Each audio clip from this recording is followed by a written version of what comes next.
to order. We're going to grant permission to the West Media Center to live stream and videotape the meeting. And is there anyone else who wishes to record the meeting?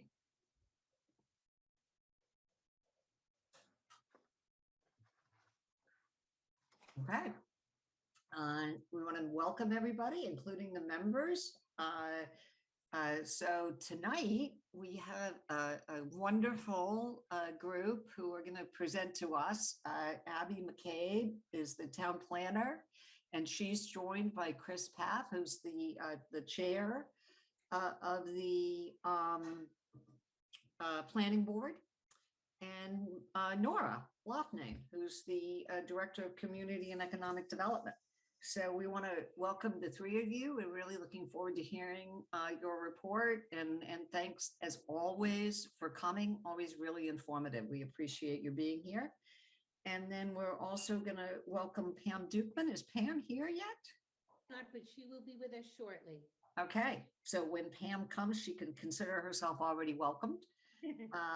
So we're really happy to have her. She always does such a great job setting the table for all of us, so we know exactly what we're doing as we continue our work this winter and spring. So I don't see any other guests. And members, welcome. Great to see you all. So I think we're going to jump into the Pledge of Allegiance. Jane, you want to join? You want to lead us? Sure. I pledge allegiance to the flag, the United States of America, which stands one nation under God, indivisible, with liberty and justice for all. Thanks, Chris. Okay, so we are all on Zoom. We had hoped that, and some of us had some interest in meeting together in person. We did it last time, and that I had participated, but we are all on Zoom. So just to remind us, it's kind of hard often to manage a Zoom meeting, in my humble opinion. So, if you want to speak, raise your hand. We'll be sure everybody is recognized and has an opportunity to speak. We really want to encourage, active and robust discussion and deliberation. So please be sure that we see you and we acknowledge you, and you get the chance to speak. It's often hard in this environment, talking over each other and stuff like that. So we'll try to just do it that way. Raise your hand, we'll acknowledge you. So Jane, you want to do the member roll call? Bill Bruce. Here. Jim Ferraro. Here. Lauren Fitzpatrick. Here. Michael Gay. I know Mike is here. I'm here. Sorry about that. I'm here. Great. Thanks, Mike. George Hertz. Here. Angela Hughes has not joined us yet. Peter Eddig. Here. Tom Kilgariff. Here. George Laham. Here. Diane McCarthy. Here. Nadine, not here yet. Christina. Here. Chris. Here. And Alex. Here. Thank you. All right. Well, the first thing that I really want to say is thank you. Really, really appreciate George stepping in to get us through the end of the special town meeting deliberations and vote and drafting the FinCom report. I am so appreciative of George, what you did. And Tommy, I believe you stepped in as well, and I really appreciate that. Thank you. And to the members, thank you all.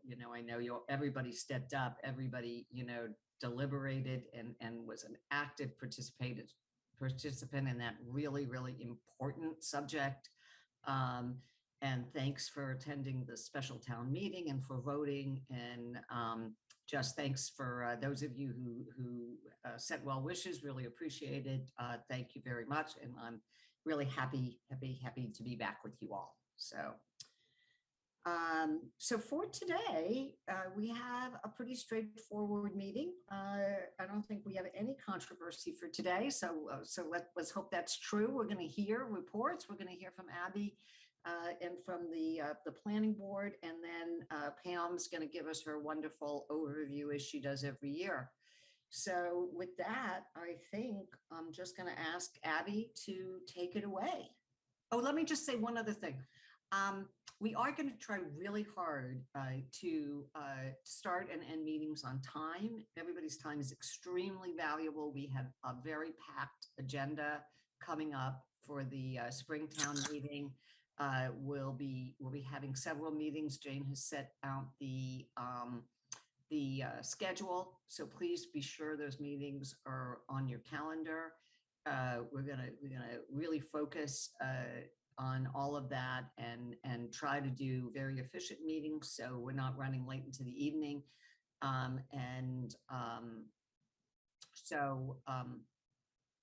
Just let me know if you have any thoughts about that. But that's just to kind of set the table for a lot of work that we have before us for the next several months. So Abby, with that, sorry, go ahead. Sure. Thank you for having us. Again, for the record, for anyone that is joining late, I'm Abby McCabe. I'm the town planner, and I have with me tonight Chris Papp, the chair of the planning board, and Nora Loughnane is the director of community and economic development. Thank you for having us tonight. I know this is a little bit earlier than you would usually see us. For any new members, we typically will first come to you in January. After the planning board has submitted their zoning articles. Usually they do that in December. We're usually before you in January to review the articles in detail. However, we wanted to come to you earlier this year to give you a little bit of a sneak peek on what we're working on and what we're going to be bringing forward. The planning board did meet last night, and they confirmed that they will be submitting a zoning article related to solar. We have some existing solar regulations.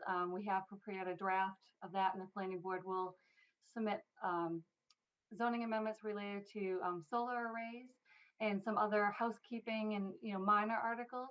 But the majority of the planning board's time over the last few months has been focusing on a new state law. So we wanted to get to you early to inform you of this new state law that's about housing. So let me just share my screen. I'm going to pull up a few slides.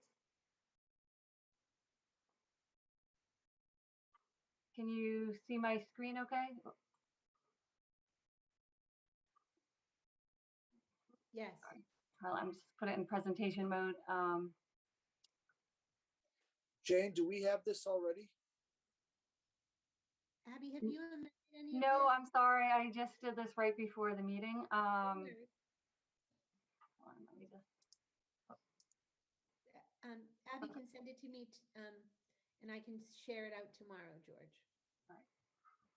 Thank you. So there's a new state law that was signed into law earlier this year in January. It's often called the Housing Choice Law. It has several long names, but it's commonly referred to the Housing Choice Zoning Law. It was signed into law in January. And the major purpose of the law is to make it easier for municipalities to zone and approve new housing projects. And the idea behind that is because the state recognized a need for more housing construction throughout the state, that the supply has not kept up with the demands. So they enacted this new law. And the law does that by it reduces the zoning amendment voting thresholds for certain zoning amendments that promote housing density, and specifically affordable housing and multifamily housing. And it does that by changing, for those of you that have been a FinCom member for a number of years, you may recall that at town meeting, for zoning amendments in the past has always been a supermajority vote with a 2/3 vote required to pass any zoning changes at town meeting. However, this new law for certain zoning amendments that increase housing density, it changes it to a simple majority rather than a 2/3 majority. Also at the project stage, when projects come forward before the planning board, it doesn't require the supermajority. Instead of 4 planning board members to approve it, it will now need only the 3 for certain housing projects. The law also outlines a number and makes revisions to a number of housing best practices. For example, there's some incentives associated with what's referred to as smart growth and starter home districts. Those encourage higher density housing in village centers around public transportation, transit-oriented development. So the idea there is offering state incentives for communities to develop more dense housing. The new law also encourages communities to adopt zoning for accessory dwelling units. Westwood already allows accessory dwelling units in all of our residential districts. So the most important aspect of this law that impacts Westwood and where Westwood's planning board has been focusing their attention on is a new requirement for MBTA communities. And this applies to all communities that have MBTA service throughout the state. That's about 170 communities. The state released earlier this week a press release that all communities that are impacted by this new law, and there's about 170 to 175 towns that this new law impacts. And this law requires all communities to adopt at least one zoning district of a reasonable size where multi-family housing is permitted as of right. So multi-family is a building designed for 3 or more residences. And as of right means it can't receive, the permitting process can't be a discretionary approval. There's still a application process, public hearing process that can be applied, but it can't be discretionary approval. And then there's only 4 main requirements. The minimum density that the zoning has to allow is 15 units per acre. It must be located within a half mile from a commuter rail, subway station, ferry or bus station. It has to be suitable for families with children. So the law specifies not imposing age restrictions or bedroom restrictions. And this really applies to all cities and towns with MBTA service. There's no opting in.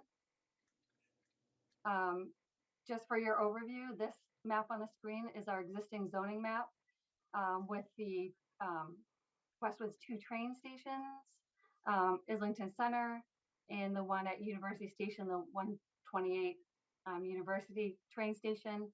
Also the Dedham Corporate Center in Dedham.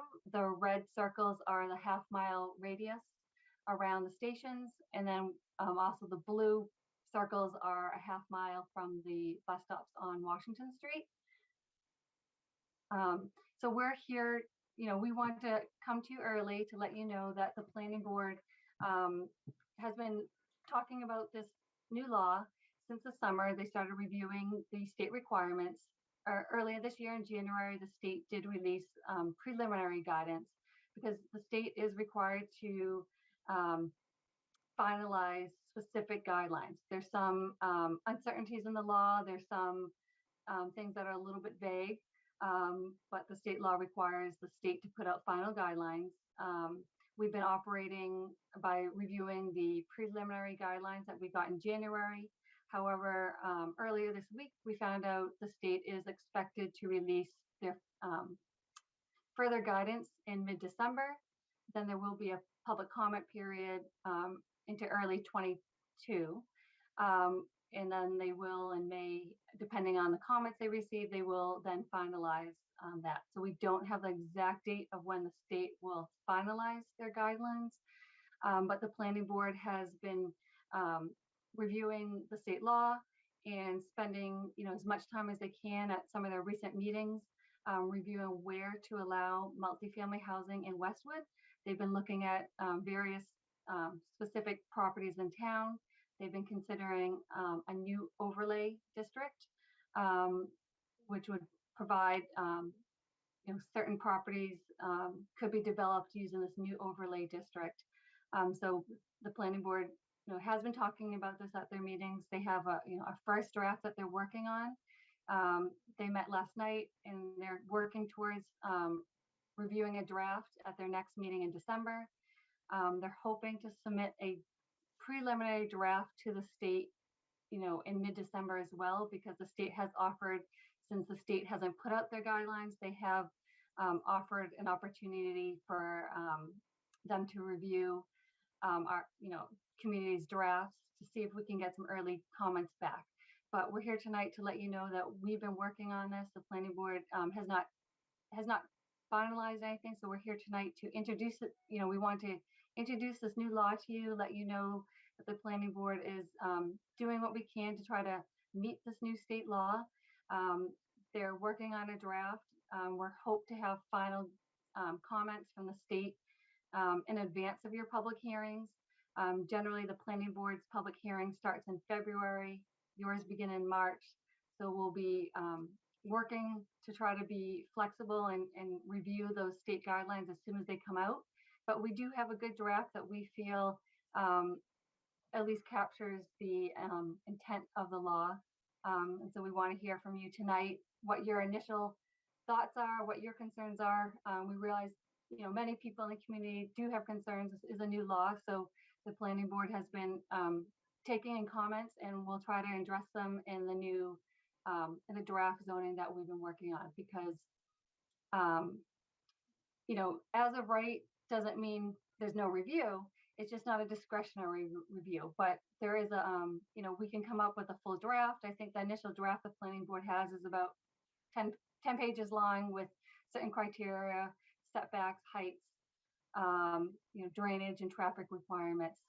But we're here tonight to hear from you what your thoughts are. And, myself and Chris and Nora will take it back to the planning board as they work on this draft before coming back to you in the winter.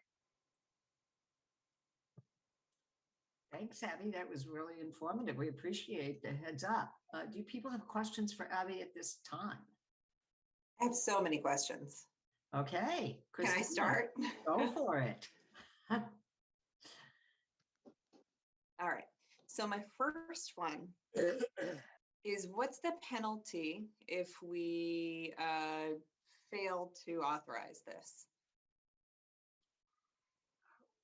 We know the initial guidance from the state said that communities that, for right now, there's no penalties, but when they come out with the final guidance, they said there will be a timeline.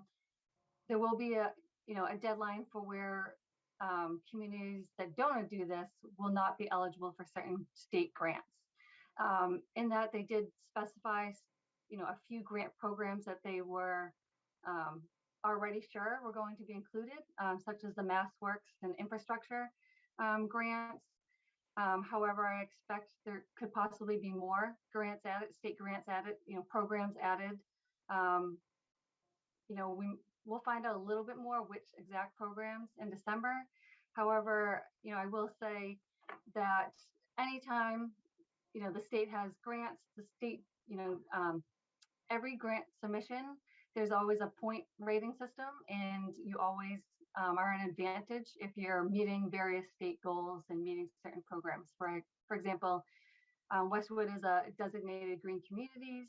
We've received many grants through the Public Works Department for upgrading energy efficiency with our street lights, solar at many of our town buildings. We've done a lot of sidewalk and road improvement, crosswalk projects, all through significant funding we've received from the state.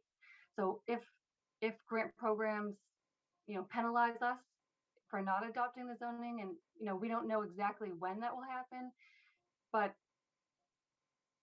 it could be before our next town meeting. So the planning board is being proactive, because we wouldn't want a grant opportunity be missed because we're not able to adopt zoning. We don't know the exact timeline yet, but the planning board right now is trying to be proactive, because we don't want to miss out any grant programs.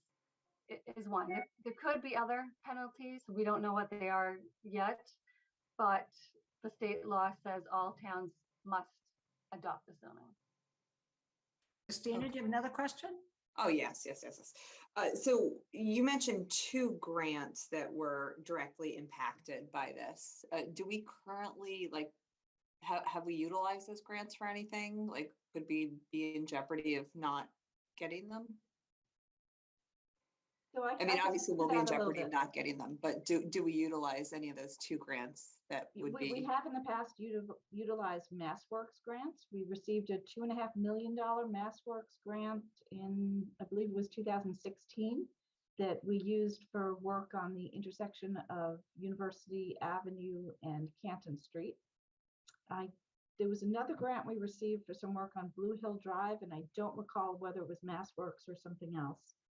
And I can also tell you that our DPW director, Todd Korchin, recently applied for a grant program and was rejected due to a discrepancy in another state requirement that we hadn't met. And he pointed out that whenever he applies for grants, and he applies for grants frequently under several different community programs, whenever you're not able to check every box saying that you're in compliance with all state laws and regulations, you're automatically excluded from the pool Grant of programs. candidates. Yes. Okay.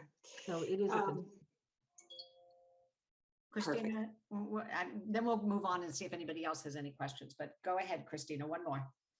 Oh, I've got many more than one more, but I'll try to prioritize. Maybe you could put your questions in writing if we don't have a chance to get to all of them, and Abby could respond to them. But why don't you go ahead, ask your next most important one. Do we have capacity? When we're thinking about adding these buildings, my child is at Downey. His classroom is busting at the seams. They are constantly dealing with COVID outbreaks. I don't know if we can add multifamily units in the Downey School District. Like, how did we come up with these 3 areas? Are we limited to those 3 zones that you showed us around the MBTA units? We are limited to within the half mile of a train station. The planning board has spent most of their time focusing on where to allow it.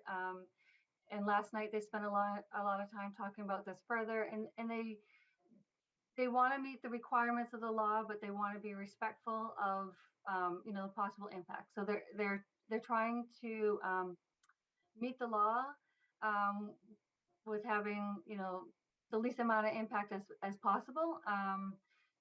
Couple areas they have looked at. Last night they discussed putting the overlay district over 2 existing multifamily buildings that we have already. That's the Gables residential at University Station and the condos, Westwood Place condos. Those both meet the current density requirement. They are both over the 15 units per acre. So the planning board, last night talked about putting the overlay district over those 2 buildings. So those 2 areas are already developed and meet the state law. So the planning board is viewing that as, getting credit for something we've already done, because in reality, those buildings are brand new. We don't expect new development to come forward there. And then last night they did talk about the Everett Street property, the one next to Progressive, the Tumble Bus property there, sometimes referred to as the Buster Block property. That is about 7 acres there. So they were looking at that location. So as of last night, that's the only location that's, has been, that property has been on the market for a number of years. We've had a number of inquiries of, applicants there over the years looking to do projects there. So right now that is where the planning board was focusing on. So about 15 units per acre there would be about 100 new units. And the way the first draft of the zoning bylaw is written, it says the 15 units per acre is allowed under the planning board site plan review process. If anyone proposes anything higher density than that, that does require a special permit from the planning board, as well as submission of a fiscal analysis report where the planning board would take and, review and coordinate and, review that with peer review consultants in the school department and ask for some mitigation. If I could just add to that, just to put in perspective. So Abby had mentioned that of the two areas that the planning board focused on at their last meeting, one would be the existing condos and apartments at University Station, and the other would be the Foster Block site. Since the existing apartments and condos exist already and are full, we don't see any impact from those. The Foster Brick site, we're looking at a potential impact if it were developed of 100 units. To put that in perspective, there are 450 units at University Station, 350 apartments plus 10 condos. The fiscal analysis that were done at the time of those proposals estimated somewhere between 59 and 63 students in the Gables 350 apartments and another 12 in the Pulte condos for a total of 75 students. As of the last count we have from this summer in our school district, we have 41 children of the 75 that were predicted coming from those units. So to give you a perspective, that's 41 actual students, 75 predicted out of a 450 unit complex. We're talking about 100 additional units. So, for perspective, that's somewhere in the teens, I would say, of the number of children. And those children would be spread out through the grades. Some of them would be elementary school students. Some of them would be middle, some would be high school students. And so the school department would be asked to weigh in on where they feel there is capacity and where there is not. But the town doesn't really have a choice in the matter. So it's a question of where it goes and how much land is put into it, but it's not a question of saying no. At some point, we will have to zone for this. I also want to point out that zoning board is not necessarily developing it. That comes later. Yeah, and we just have to have one of those three that you've pointed out. So we don't know what we need. So the state law says a district of reasonable size. It doesn't say it has to be a contiguous district. The planning board's thought process right now is that they create a district through overlay districts on those three spots, only one of which is accessible for development. Two are already fully developed. Can I jump in just on something that both Nora and Yeah, Christina please, said, if George, that's okay? go ahead. And then Chris, you also have your hand up. So George, go ahead, and then Chris. I mean, I understand the points that are being made, but I really agree with Christina on the point that the Downey is, I don't want to say it's the dumping ground, but it always gets in the short pants, because when Westwood Station went in, everybody in Weatherby, Fairway Acres, and Green Mountain Park said, no, because Downey was going to get the overflow of the students. And it did. And Downey is at capacity. I am involved in the Downey PTO. It is at capacity. And that could be cyclical. It could go down, it could go up. But now, yet again, we're talking about putting in more housing, or that would, again, put an undue stress on the Downey. Now, I don't think anybody wants to go through another, should we rebuild the Downey and make it 3 times as big as it is and spend another, millions of dollars? I know that was fun for the past 3 years, but I don't think this committee wants to go through that. And the point is, the Downey is getting the undue stress. Is it at all possible to adapt or change the requirements of the proximity to the train stations? Because, to be very fair, the Downey is the closest proximity to both train stations in Westwood. So is it at all possible to either petition to maybe change that requirement? Change the requirement of where the students go, or change the requirement of where the zoning goes? I think I heard it, and I could be wrong. It said that the requirement of the proximity to the train station for where the project needs to go. Is it at all possible to petition or change that requirement so we could look at other choices in the town that perhaps would not put overdue stress on a school that's already at capacity? So 2 points. The state law is clear that the new district has to be within a half a mile of an MBTA train station or bus station. Okay, so that can't be There's changed. no flexibility there. The other point I'd like to mention is that with the university students that came, the students that live in University Avenue, they are not all going to Downey. A fair number of them go to Deerfield and some go to Hanlon as well. That is for the school department to determine where there's capacity for these students and where they will send them. But those students that are going there aren't going there because of a redistrict. I believe they were going there because of a specific IEPs. No, that's not the case. It's because the school department made a choice to allocate the students that were coming out of University Station to Hanlon and Deerfield because there was capacity there. So there's a bus that I picks stand up corrected students from Gables and from the Pulte condos and takes them to Deerfield. Right. I stand corrected. Okay, Chris.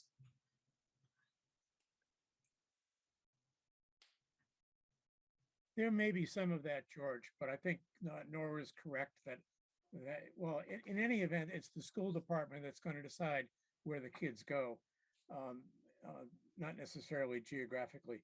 Thank you very much, Abby and Nora, for briefing us on this very important issue.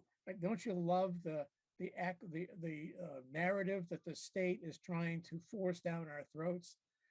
That this is a statute that encourages choice, when in reality it eliminates the choice of local communities to put these projects where the local community thinks they ought to go. Why bother having a hearing if it's a as of right determination? So I love the fact that the planning board is looking at existing developments to try to satisfy this requirement.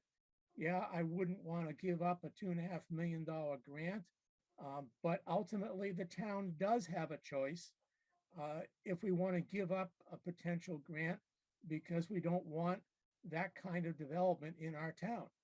That is ultimately the town's choice. And I would hate to see, a developer buy up 3 or 4 adjacent lots in a district that is currently Residence A, and combine them all together, and as of right, put an apartment building there. It sounds like the state is trying to force Westwood to become a city. And we all moved here several decades ago because we didn't want that environment. So I really I applaud the planning board for looking at ways to satisfy this requirement without introducing a lot of development that might overstress our town services or change the character of the town, whatever that means. So thank you. Any other comment? Jim, you've got your hand up.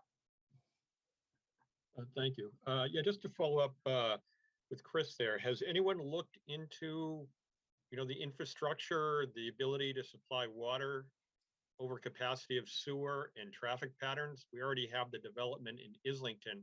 It's not fully online yet, and traffic is a bear in that intersection. You add another 100 units over by the Progressive, and they're going to come right around the corner through Islington. It's going to tie it up for hours. So the planning board is looking at just those issues as it's looking at areas in the town that would be suitable for this type of rezoning. They're not looking at a specific project because no project has been proposed. But last night at their meeting, they reviewed the University Station properties and they reviewed the Foster Block properties. There are other properties that they may or may not consider, and they reviewed them all with a checklist that looks at all the different aspects that should be considered before determining which areas are suitable for the zoning and which are not. And infrastructure, roadway, sewer, water, drainage, that was all taken into consideration. Nadine, you have your hand. Can I just follow? Can I just Sure, follow go up ahead, with Jim. one more? Yeah, go ahead. I've heard many times of talking about a district of quote unquote reasonable size. What are we talking about as a reasonable size? That we don't know. We're waiting for guidance from the state. So at last blush, they told us that by mid-December, they will release draft guidelines, and then they will allow communities to comment on those draft guidelines before finalizing them. So those guidelines will tell us what is reasonable size. Hopefully they will tell us how to measure the half-mile radius, whether it's as the crow flies or driving or walking along a road to access the property. We have several questions about how the law will be enforced, and we're hoping that guidance will give us direction. The planning board, because of the timing of our town meeting, does not want to wait to start the process of evaluating what sites make sense in Westwood. So they've begun that, but they're not making any final decisions until they receive further guidance. So we're hoping it will be coming later this month, and we'll forward it to you as soon as we receive it. Thank you. Okay. Nadine? Hi, this is the first time I address all of you. I'm Nadine. I am pretty young and this is my first meeting, so bear Oh, with me. well, we should have welcomed you to begin with, and so very much welcome to you. I hope you have a mentor. We assign mentors back in the fall, and I hope you have a mentor and that person has been able to be helpful to you. I have not met my mentor yet because I I was not here over the summer and I just started working in the city. But I am a resident of Westwood and I actually live on Weatherby Drive. So back to Jim's comment, I deal with the traffic every day, and the ramp and just going into University Ave. There's a lot of traffic. So I was wondering if we could see like how they decided that this was, I know that it has to be within half a mile radius, but I think someone mentioned if we could petition to try to see if there are other areas that we can look into. I am concerned about the traffic and also what they said about the schools, because I grew up in Westwood my whole life, elementary, middle school, and high school. So I do know that the schools are definitely, the class sizes are definitely too big right now. And also just another question that I had was, how does this, let's say it does go in at University Ave, how does this affect the neighboring residential properties and their value? Is there any effect on that? Is there any, like, are we going to get more resources in this area because we're going to put in more condominium units? I don't really know how this works, but just asking. So I think that remains to be seen how it affects property values. The University Station project positively affected property values surrounding that area, as did the Islington Center project. But I don't think you can make assumptions that any development will do that.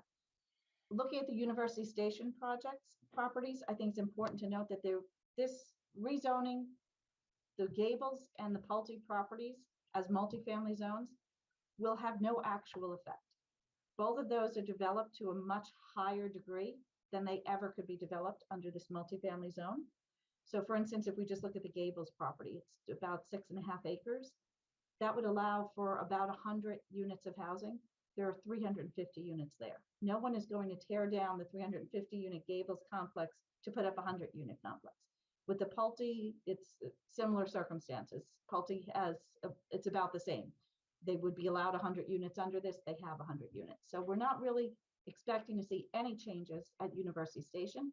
The planning board has proposed those two sites as part of this development, essentially to take credit for the multifamily housing we already have and to provide additional land area to meet that of reasonable size requirement that the state has under this law.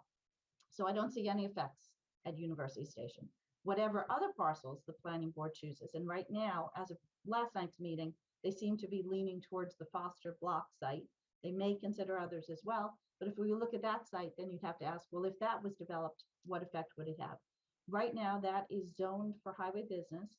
It also has a flexible multiple use overlay district that allows a mixed use project with 50% of the floor area to be family housing, 50% commercial, or 100% of the property to be housing, but housing for senior citizens. So those are the different options that are in place now. This would add, if the planning board proposes and town meeting approves this zone, this would add yet another option of either 100% housing or mixed use development with family housing. So you need to evaluate, we need to see what specific proposal comes forward and then determine the effects of that proposal on the area around the site. That's a degraded site already. It has two brooks running through it. It's a former Superfund site that had some contamination related to the block making process that has been essentially cleaned up. There's a layer of soil that would have to be removed whenever that's redeveloped for whatever use is put in there. So it's all, there's the question of the zoning, and then there's a question of development that comes after the fact. That area is ripe for redevelopment, whether it's under this multifamily zone or under something else. So issues of infrastructure, transportation, water, sewer, drainage, those will all come into play one way or another, however it's developed. The main difference is, I would say, looking at school effects, which may be greater under a project that would have 100 new units of housing, as opposed to a mixed-use project that may have either 200 units of senior housing or maybe 75 units of family housing. So there's a slight difference there on what could be developed with or without this zoning. Thanks, Nora. Mike, you have your hand up? I do. Thank you so much. I guess my immediate feedback based on the information that we've been provided would be it's somewhat gray in the of reasonable size requirement. And I would certainly rather go in with a more restrictive kind of zoning, just using what is currently developed, and have them tell us that that's not enough.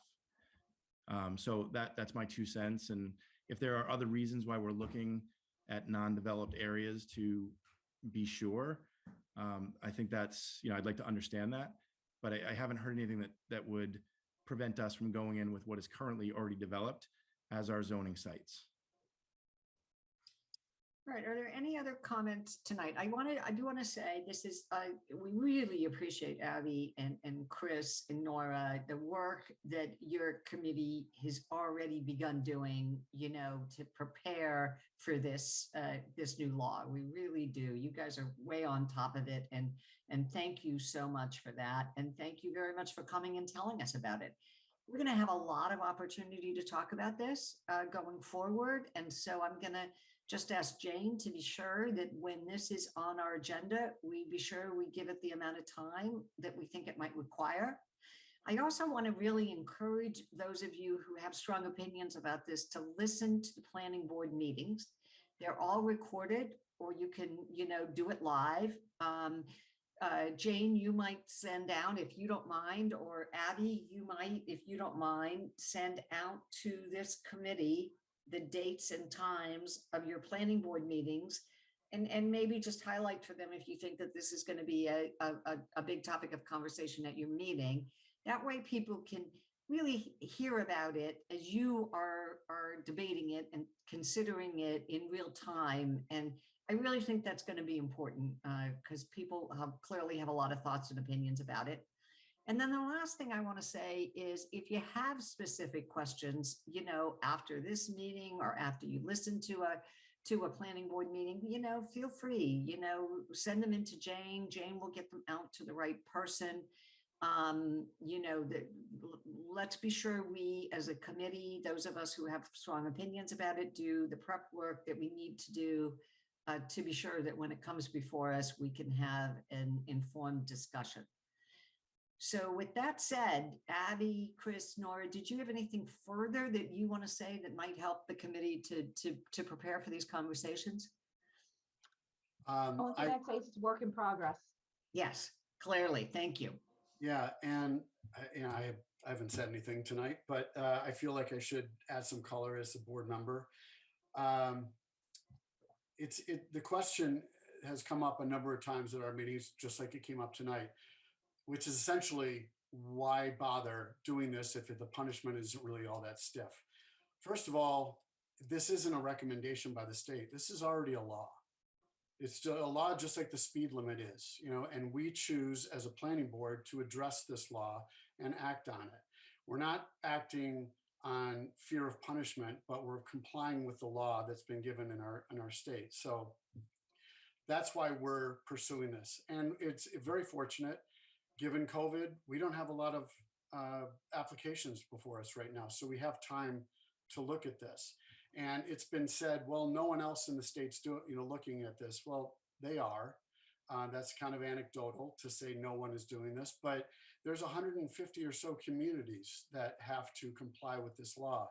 Some are choosing not to deal with it right now for whatever reason. Others will deal with it later. It's been intimated to us that legally, we're in that gray area right now where there will be no punishment. But a year from now, 2 years from now, if we still haven't done anything, basically because we said, well, we don't get those grants anyway, so it's not worth it. There's nothing that a developer could come and say, well, where's your zone? You were told to make a zone. Where's your zone? We don't have one. So everything's a zone within a half a mile of the train station. If we don't zone for it, it can go anywhere. So to just say, why bother? We don't hardly use those grants. We're opening ourselves up. And at the very least, we're going to have to defend ourselves in court to say we don't have a zone. And then the state's going to say, well, why didn't you do it? We told you to do this 2 years ago or whenever it is. Secondly, Nora mentioned Gables and Pulte. They are already multifamily by definition. The only thing that they are not, as it pertains to this law, is they were restricted in bedroom size when developed. And Nora, was Pulte restricted? It was, yes. It was. So that's the only difference between this law and what we already built 5 years ago. So that's why we feel comfortable moving forward, complying with the letter of the law as this pertains to protect ourselves as a town. Zoning, many people conflate zoning with construction. Zoning is just preparing. And if you don't zone, you're not prepared. So that's why we're pursuing this the way we are doing it right now. Then there's the other aspect of the spirit of the law. The state wants more multifamily housing. And whether you want it in our town or not, the state has passed a law that says if you have an MBTA train stop or bus station, you have to do this. So we have to look at different areas. And when they say a reasonable size space, we don't know what they're talking about. We don't know if it's reasonable compared to our current single residence zoning. Other zoning, a year ago, we did a substance abuse treatment, and it was 9 acres. So we don't know if they're comparing it against that or residential zoning or what. So we are looking at a number of different things, and we understand we may have to change on the fly once we get the guidance from the state. And understand, we got notice that this happened last January. So we've been waiting for this guidance from the state, but we're really shooting at a moving target here. So it's really not been easy for us to do this, but you know, I know some members asked about, can we consider other locations? Unfortunately, because of our train stations, it's Downey and or Hanlon. That's it. Those are the only 2 school districts that are affected a half a mile away from a train. I don't know if it's been mentioned, but we still don't even know if one of our bus stops on Washington Street is what they call a bus station. We don't know that distinction. So I wanted to give a little color from the planning board's perspective as a member. There's a lot of things we're trying to do here, but first and foremost is we're trying to comply with the state law.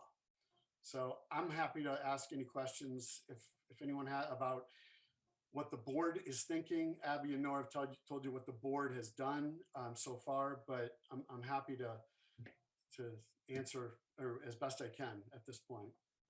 And I don't mean to prolong this particular aspect of your meeting. I apologize, but I felt I should offer something. Yeah, Chris, I want to congratulate you and your board for getting ahead of this and for being sure that the town is in a position to comply with laws. That's important. We need to do it.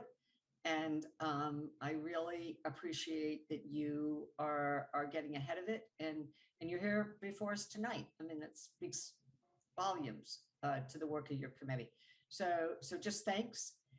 And again, you know, you do think about the things I said to be more prepared for our more in-depth discussion of this when Abby and Chris and Nora come back.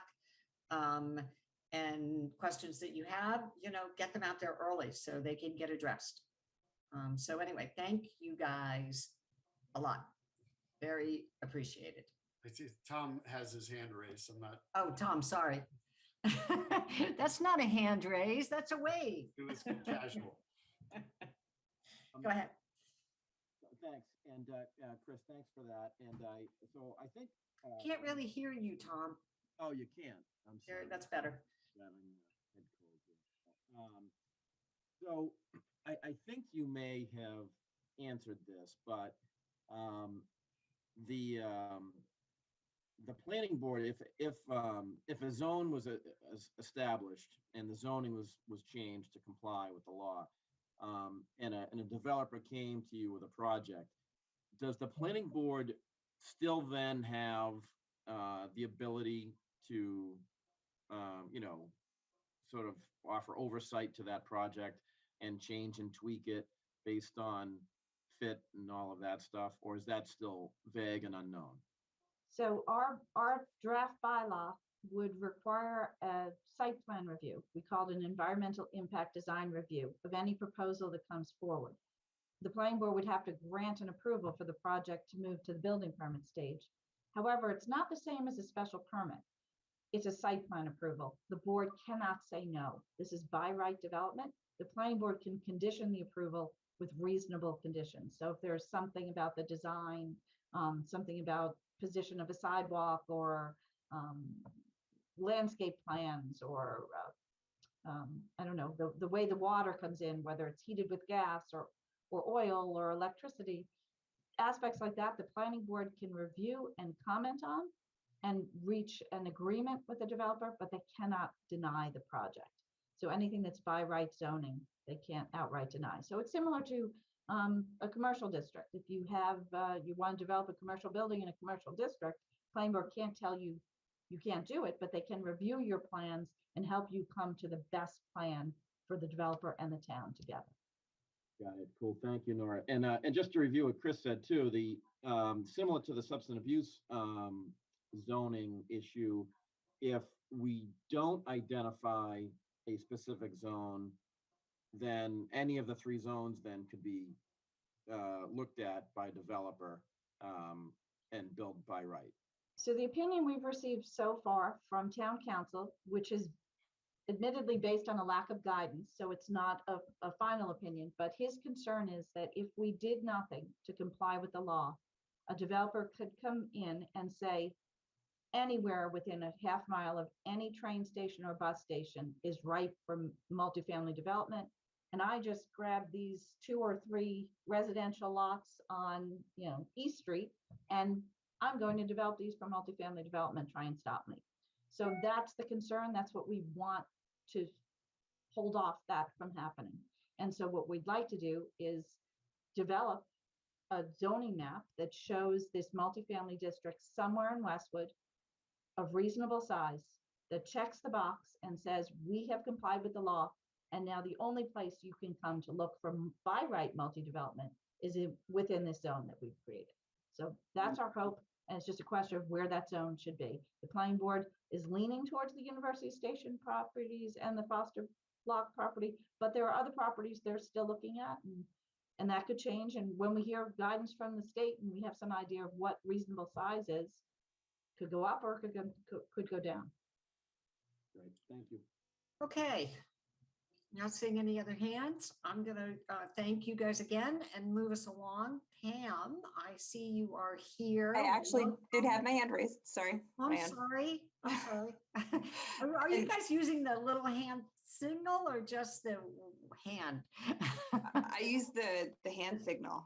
So I did have a comment for Chris, an inquiry as to what the penalty of the law of violating the law is different from advocating. I just was curious as to what would happen if we didn't comply in a reasonable amount of time. That's not advocating for violating the law. I was just curious. I'm sorry. Can you, your question was? No, I was just curious as to what the penalty was. Oh, I was not advocating for violating the law. Yeah, so the penalty, first and foremost, they bring up the grant access. But Correct, beyond yeah. that, there are, I tried to I tried to explain that beyond that, we have other things we have to consider, that if we're not in compliance, if we don't do A, then B can happen. And that's where we were talking about possibly anywhere within a half a mile of the train station could be developed as if it were zoned there. Yeah, yeah. So basically, if you don't zone for an anticipated use, you're not prepared for that anticipated use. And the state has already told us that you have to do this. So No, I totally it's- understand and I it's- get it. that's- I'm just kind of, this that's is all what- new information for us. I understand, but I mean, keep in mind that since last January, developers are on notice. They're scouting properties around the Commonwealth to see what, where can they build and make some money. So we're just trying to prepare our town as best we can. Okay, all set? Thank you. Okay, Pam. you. Hey. Thanks, guys. You can stay, you can go, whatever you feel would make your night most interesting. Thank you very much. Oh, they're all leaving, Diane. Yeah, of course. We had a meeting last night till 10:15 or so. Oh, See? no offense, Chris. Yeah. Yeah. Thanks. Good night. Pam, welcome. You weren't here when I did my introductions and my welcome. Welcome to you. You always do such a great job preparing us for the work before us for a town meeting. And so we very much look forward to you doing that again. Thank you. Thank you for having me in. So what we like to do is come in to one of these meetings before you really start the budget process and just kind of do a general overview, go through an overview of the timing and our finances, what you'll see coming up in the budget. So we're not looking at any particular numbers, but a little bit more of a look on the process, particularly for new members. So we did send out some material to you ahead of time. We're going to go through just a couple of packages and then happy to answer any information, any questions that you might have on that or anything else. So I'm just going to try to share my screen. I think I have that, Jane. Okay, I do. You should be all set.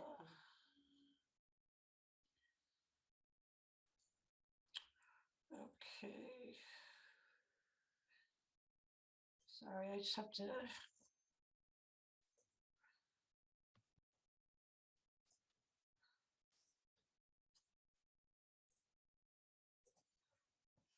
Okay, can you see that general timeline document? Yes. Okay, great. So I'll just go through this quickly. It's just a general timeline of what's happening. At this point in the year, we're kind of working on 3 different years. We're starting the budget process for FY23. We're currently in fiscal 22. That started July 1 and will go through next June. So we're starting to work on FY23. We have some things we're finishing up. Closing out FY21, and there's a couple of things still ongoing with FY22. So just quickly here, FY23, the key budget dates we'll be working with you. Annual town meeting will be next May 2nd, 2022. So that's our target that we're working towards, where the town meeting will vote on the approved FY23 budget.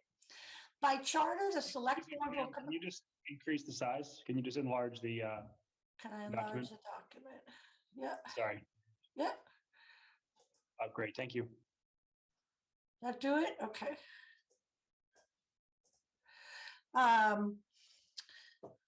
The select board by charter comes out with the budget on February 1. So that's where we print the budget documents, then we'll come in and review those with the Finance Commission. So that's kind of a key date for us too. And basically before then, we're working on everything. So right now, up through January, the end of January, we're working on the overall budget, looking at our revenue projections. We're working on the operating and capital budgets. So the municipal government's working on budgets, schools are working on budgets, selectmen will be reviewing all of that material. Again, looking towards that February 1st deadline to come out with their initial budget recommendation for FY23. And then I've just listed here the hearing dates that you have throughout the process for town meeting. So in January, you see town meeting sponsors come in. In February, we'll give you a presentation on the budget, the overall budget, the municipal budget, and the school budgets. In March, you hold a series of public hearings, reviewing that budget and reporting back your findings and recommendations. And then again in May is when we'd be looking to finalize that at town meeting. Fiscal 21, the year ended on June 30th. In the fall, we're still finalizing some of the closeout of that year.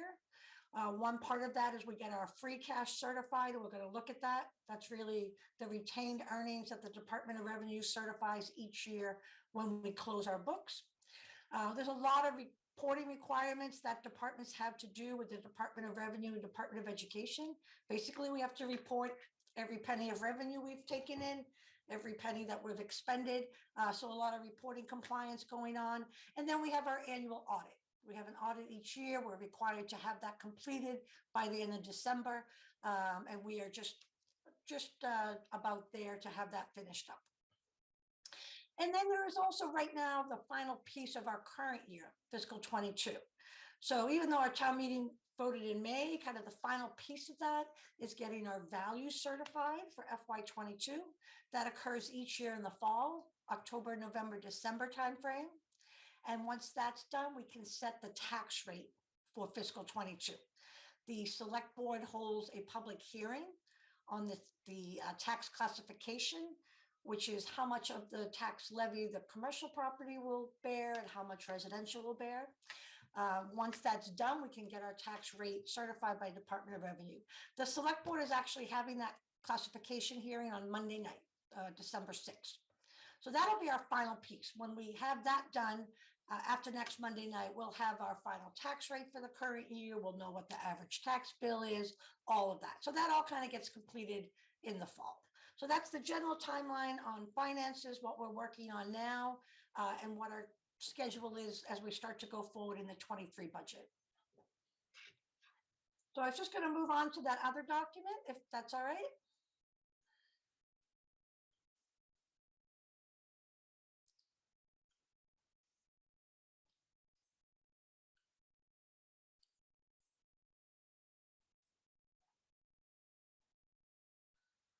Okay. So you all see that document, General Municipal Finance. So this is just kind of a general overview of finance and how our finances work and kind of what are some of the different steps. So I'll just move quickly through this, and then again, happy to follow up if any of the newer members have any questions. But again, as I said, our fiscal year for our community is July 1 through June 30th. So we're currently in fiscal 22. Our finances, probably more than people understand, are overseen and regulated by the state. It's the Massachusetts Department of Revenue that regulates municipal finance in Massachusetts. And that's because we are allowed to tax. So because of that taxing authority, we come under the Department of Revenue. The Department of Revenue approves our actual tax rate. We're required to report all of our revenue and expenditures to them annually. The Department of Revenue kind of regulates how we handle certain accounts. So what we need for town meeting votes. How do we set up our meal tax? How do we have things organized? You know, how does our chart of account have to work? All of that kind of comes through Department of Revenue. DOR also authorizes how we issue debt, what the town can issue debt for, how long we can have a repayment period for debt. Department of Revenue also approves and certifies all of the town's values. And as I mentioned, they certify free cash, kind of our year-end retained earning closeout. So we are heavily regulated. It's by the State Department of Revenue. I will point out that they've done a terrific job in recent years on their website of they get the same data from every community in Massachusetts. They have a great website now that tracks all that data. You can go in, compare and contrast Westwood to other communities. Everything's kind of on that site, as well as they have a lot of like new little video tutorials on how all the different pieces of municipal finance works. So they have a great little video on, you know, what's Prop 2.5 and how does it work. So any of you old members who are tired of hearing me explain it, the DOR website really has done a lot in the last couple of years, and there's a lot of information there. Just one other thing I mentioned, we have an annual audit. The town has an outside audit firm that conducts an annual audit on our finances every year. They come in 2 times, in the spring and then the fall each year. At the completion of the audit, we produce our financial statements. We produce a comprehensive annual financial report. It's our financial statements with other material bundled around it. So it's a very comprehensive document. We use that quite a bit when we go out to the credit rating agencies or to sell a bond, because we use a format that's standard nationwide. So there's a lot of information in there, and that document and all of our documents are all on the town's website. The town also has an audit committee, a 3-member committee comprised of residents in Westwood appointed by the select board. They work with us in the audit committee each year, review the audit results, meet with the audit committee, and then they report to the select board on any of our audit results. And then just quickly, our credit rating. So we do undergo credit reviews by Moody's and Standard & Poor's. Typically, we have an updated review when we are selling debt. We currently hold a AA1 with Moody's and a AAA rating with S&P, and that was most recently updated in the spring when we last sold some debt. So just some general things about our finance and kind of our governance of finance. This next slide just looks at what are the various documents you're going to see throughout the process. So just going through these quickly, we produce a 5-year projection of capital needs. That comes out in the fall. So you should have all gotten that, I think last month or so. So in there, we look at the school and municipal, the needs projected at this point for the next 5 years. There's a history in there of our current assets and most recent capital approvals. We have a lot of information on our debt schedules and asset maintenance, that type of thing. So that typically comes out in the fall, and that's the document we'll use as we move forward in the process to select projects to go forward at this year's town meeting in the capital budget articles. And again, I'll just say for all of the documents we're talking about, they're all available on the town's website. We do, for a lot of these documents now, send out widely distributed PDF versions to everyone, but we also, upon request, will produce hard copies for any members who would like the document that way. Then you'll see, when I talked about that January and February 1st timeline, you'll see 3 budget books that we'll be using in the process. One is the municipal detail book, one is the school department budget book, and then one we call the overall summary book. So the municipal and school budgets are the detail behind what's being requested for those departments for that upcoming budget year. Again, you'll see those in January. We'll distribute those out to you. Then the municipal and school officials will come into your meeting in February and go through those requests. But so the real detail on kind of what's driving the number being requested, you'll see in those detailed books.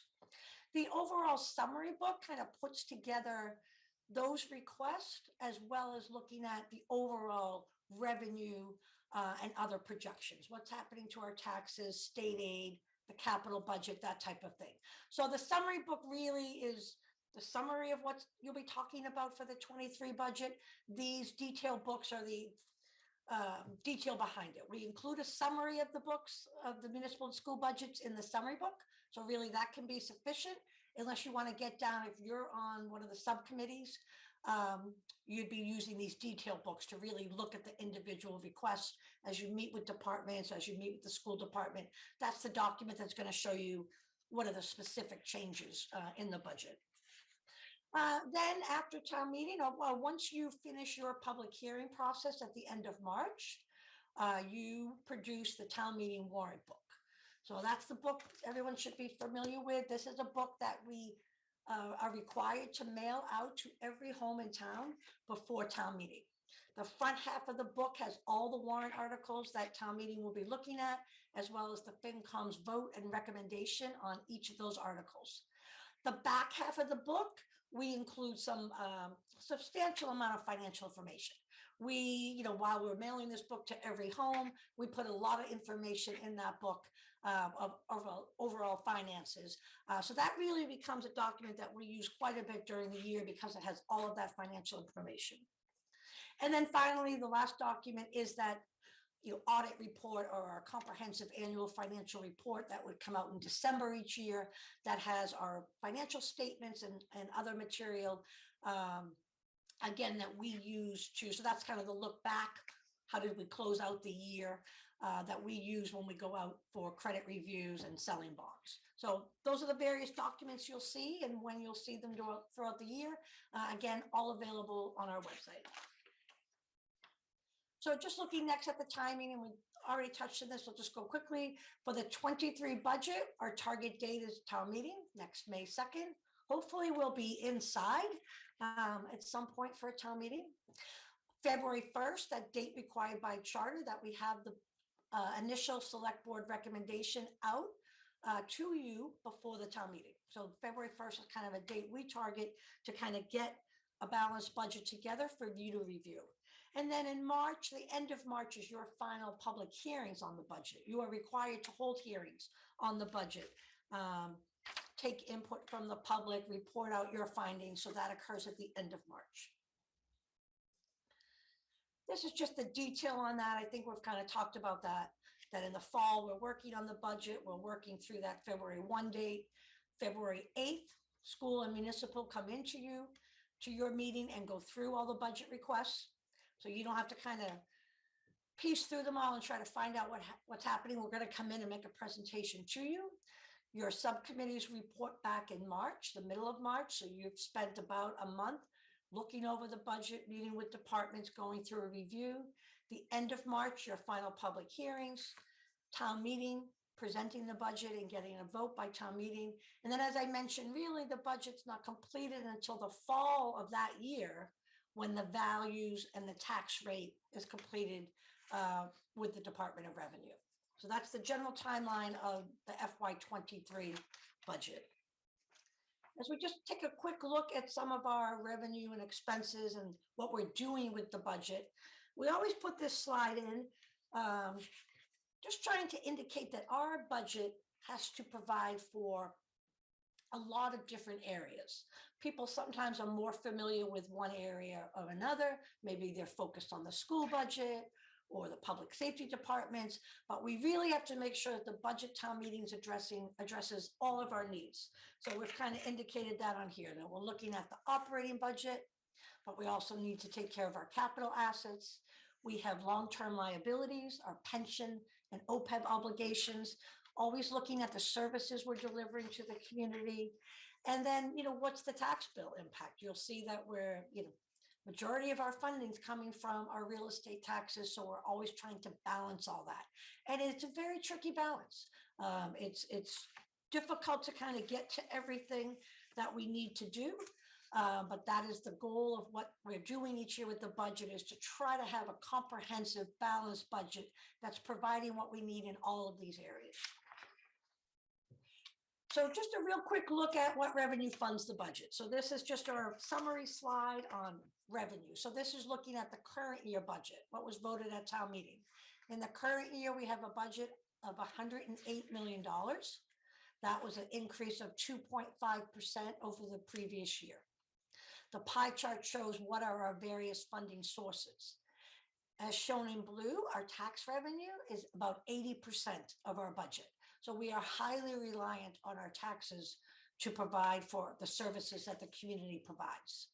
Other revenue, state aid, about 6% of our budget. That free cash I mentioned, what we can kind of use from the prior years, about 2%. Our local receipts, which includes motor vehicle excise, fees we might collect at the local level, about 6%. So we are highly reliant on the property tax. This pie chart is very typical of a suburban community in Massachusetts. So if you look at another community, Wellesley, Needham, Medfield, you're going to see a similar chart. If you looked at some of the larger cities in Massachusetts, you'd see something quite different. You'd see a much larger piece of their budget coming from state aid. some of the large cities in Massachusetts, state aid might be 40 or 50% of their budget.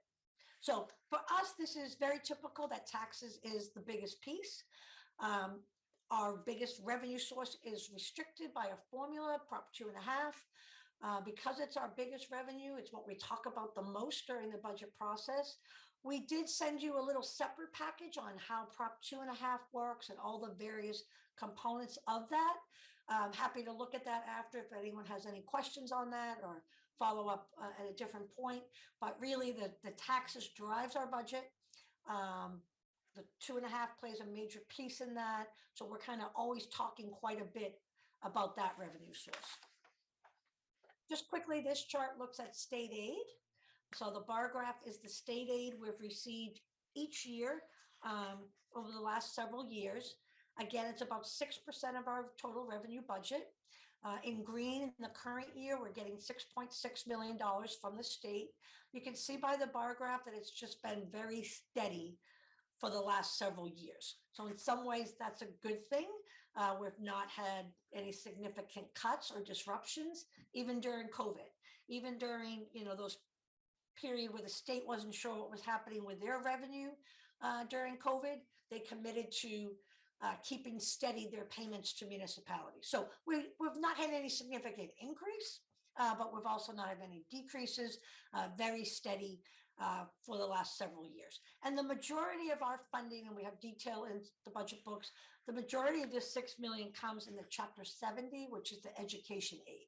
I think that's now about 4.7 or 8 million of this is coming in the education aid. Just a quick look at another revenue source that we've talked about a lot the last couple of years, the meals and hotel tax revenue. So the town meeting adopted to do the local option on the meal and hotel tax revenue.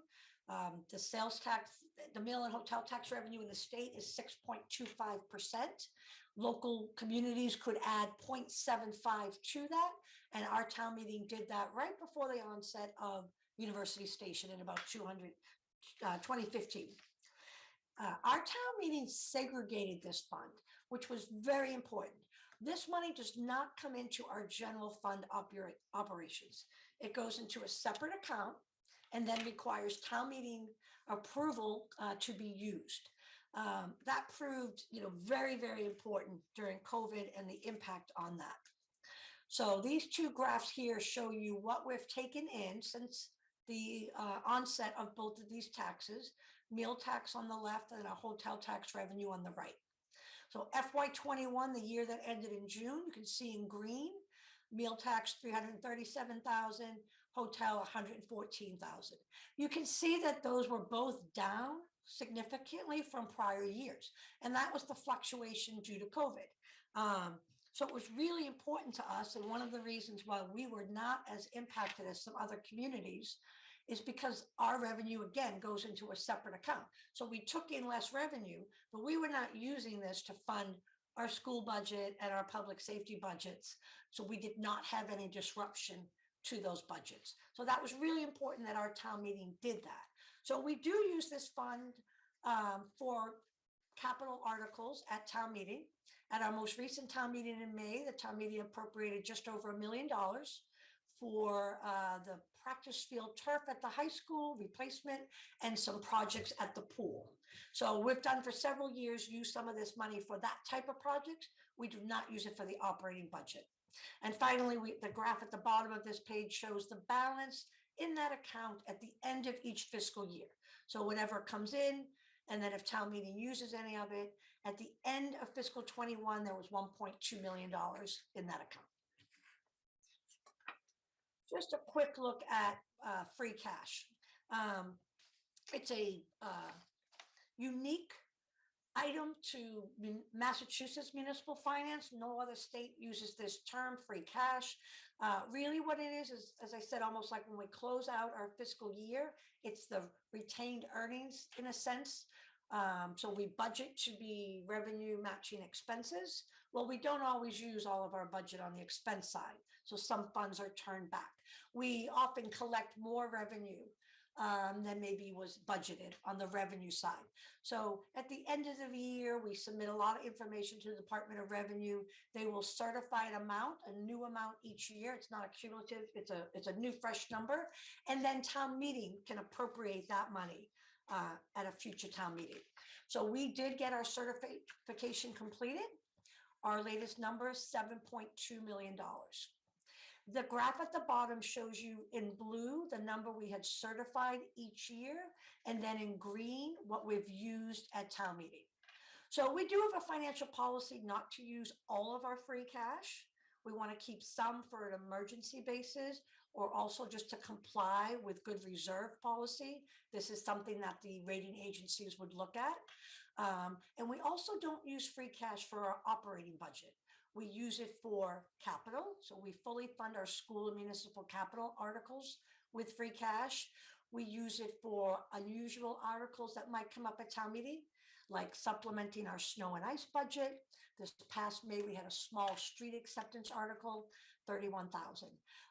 So we've been very disciplined as a community in our town meeting over the last several years in not utilizing our full amount. The number we recently had certified lets us plan for in the 23 budget to use similar amounts that we've done in previous years. Fund a healthy capital budget for school and municipal, do a small transfer of 125,000 into our stabilization, our main savings account, and then have funds available that if there were unusual articles that come up. So again, a badly named term, but an important resource for us in the budget process. Just looking quickly on the expense side. So our expense budget matching the revenue, $108 million for the current year, FY22. Again, that was a 2.5% increase over the prior year. This pie chart shows how do we spend that money. In blue, our school and municipal operating budgets, the bulk of that money, $72 million or almost 70% of our total spending is on our annual school and municipal budgets. Those are the budgets that are funding our main staff, our teachers, our police, our firefighters. This provides the service to the community. We are very heavily driven staffing organization. That's how municipalities and school districts provide their services to the community. So bulk of our spending is on the operating budgets for school and municipal. In yellow, our fixed costs or benefits. So those are the overhead charges related to the employees in those school and municipal departments. And this is where we would pay for our pensions, our payroll taxes, our health insurance cost, all of those. Debt in red, about 6% of our budget, right in line with a healthy allocation towards debt. And then we have other miscellaneous, our articles at town meeting, our capital, some charges that we have from the state, about 6%. So bulk of our budget is for the school and municipal operations. Our goal when we create budgets each year is to sustain our services to the community, provide good services, but make sure that our budgets are sustainable, that we're not building budgets beyond what we can keep up with each year. We don't want to add and grow budgets in a way that then we can't support in future years and that we're requiring departments to lay off staff. So we're trying to have steady service to the community and not up and down. Just one other look at that operating budget again, because it's the biggest part. So in total, the operating budget approved by town meeting was $101 million.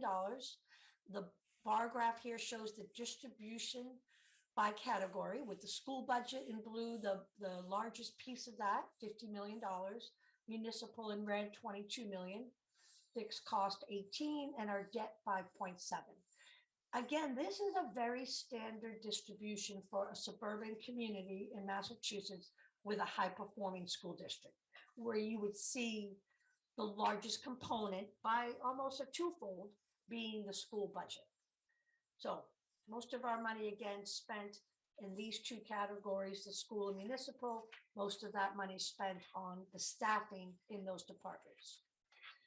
We do have a bar graph on the bottom that shows the growth in the school municipal operating budget each year. As I mentioned, we try to make sure that we have moderate growth and that it's sustainable.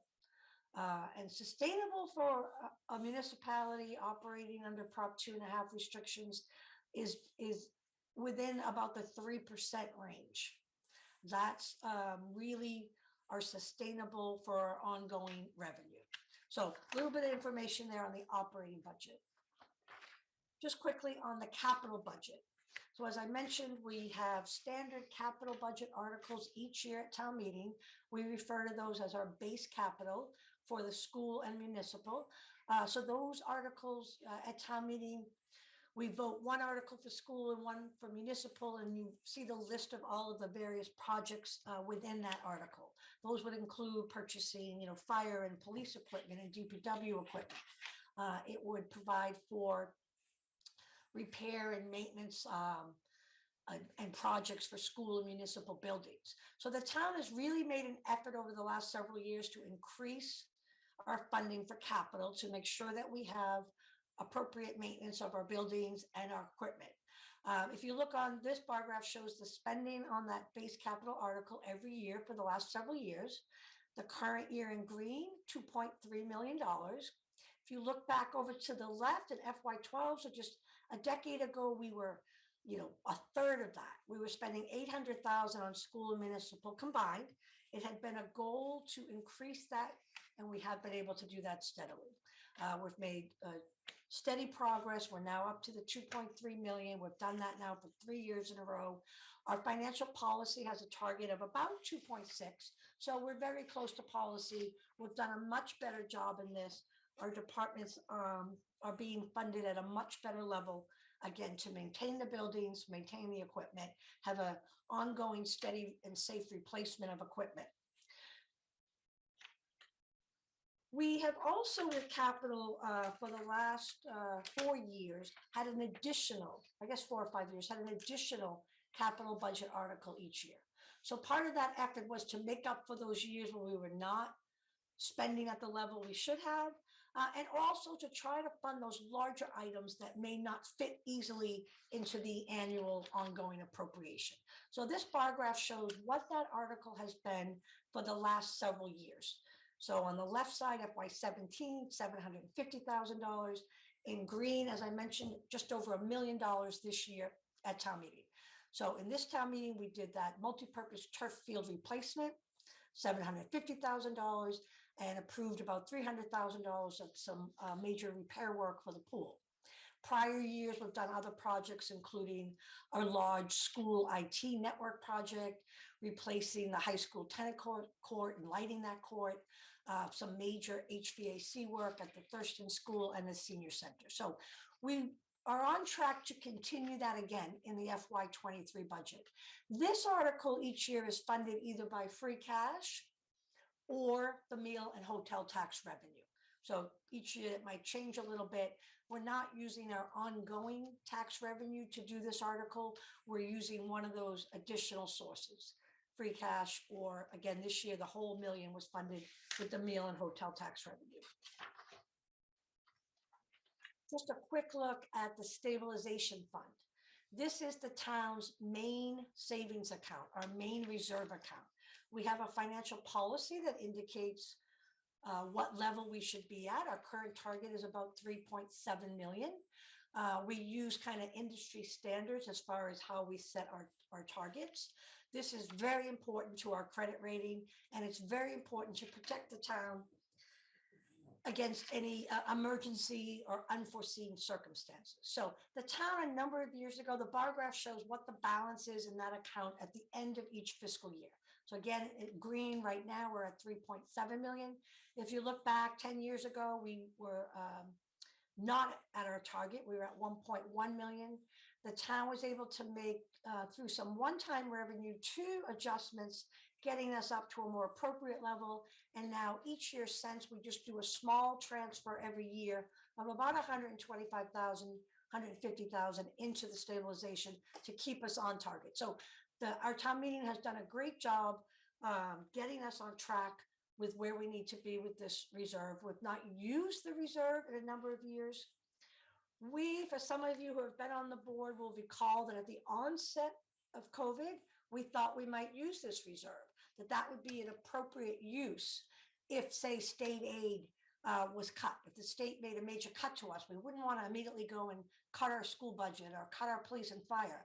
We would use the stabilization to help us bridge through that time.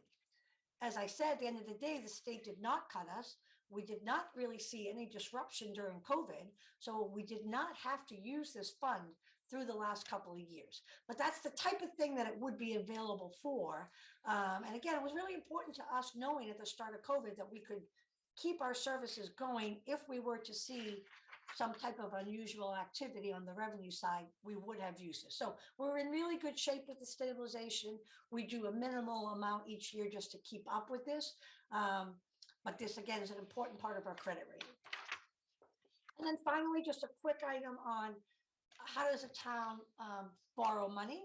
And all of you who were on the committee last spring with the talk of the school project, we went through debt at several points in a lot of detail. So just quickly here, our town meeting has to authorize us to borrow money.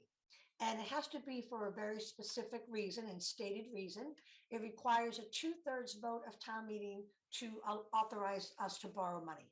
Because with borrowing, you're committing future town meetings to repaying that debt. So it's a higher level. It's a 2/3 vote at town meeting versus the regular annual budget is just a majority vote. State law governs what we can borrow for. So as I mentioned, Department of Revenue tells us what we can and cannot borrow money for. So we can borrow for, purchasing land, building a new school, buying major pieces of equipment. We cannot borrow for the operating budget or to plug a deficit or anything like that. So there are some very good laws in Massachusetts that restrict what you can borrow for. And the state also determines how long we have for the repayment period. So we talked about that the new Hanlon Downey Deerfield School, we're going to repay over a 30-year period. But our options on what we can choose are determined by state law. And then you all know now from that last project, if that's going to be voted, the borrowing as a debt exemption outside Prop 2.5, it also requires a vote at the ballot. So we had that 2-vote approval for the school project. A project that's not a debt exemption would just require the town meeting.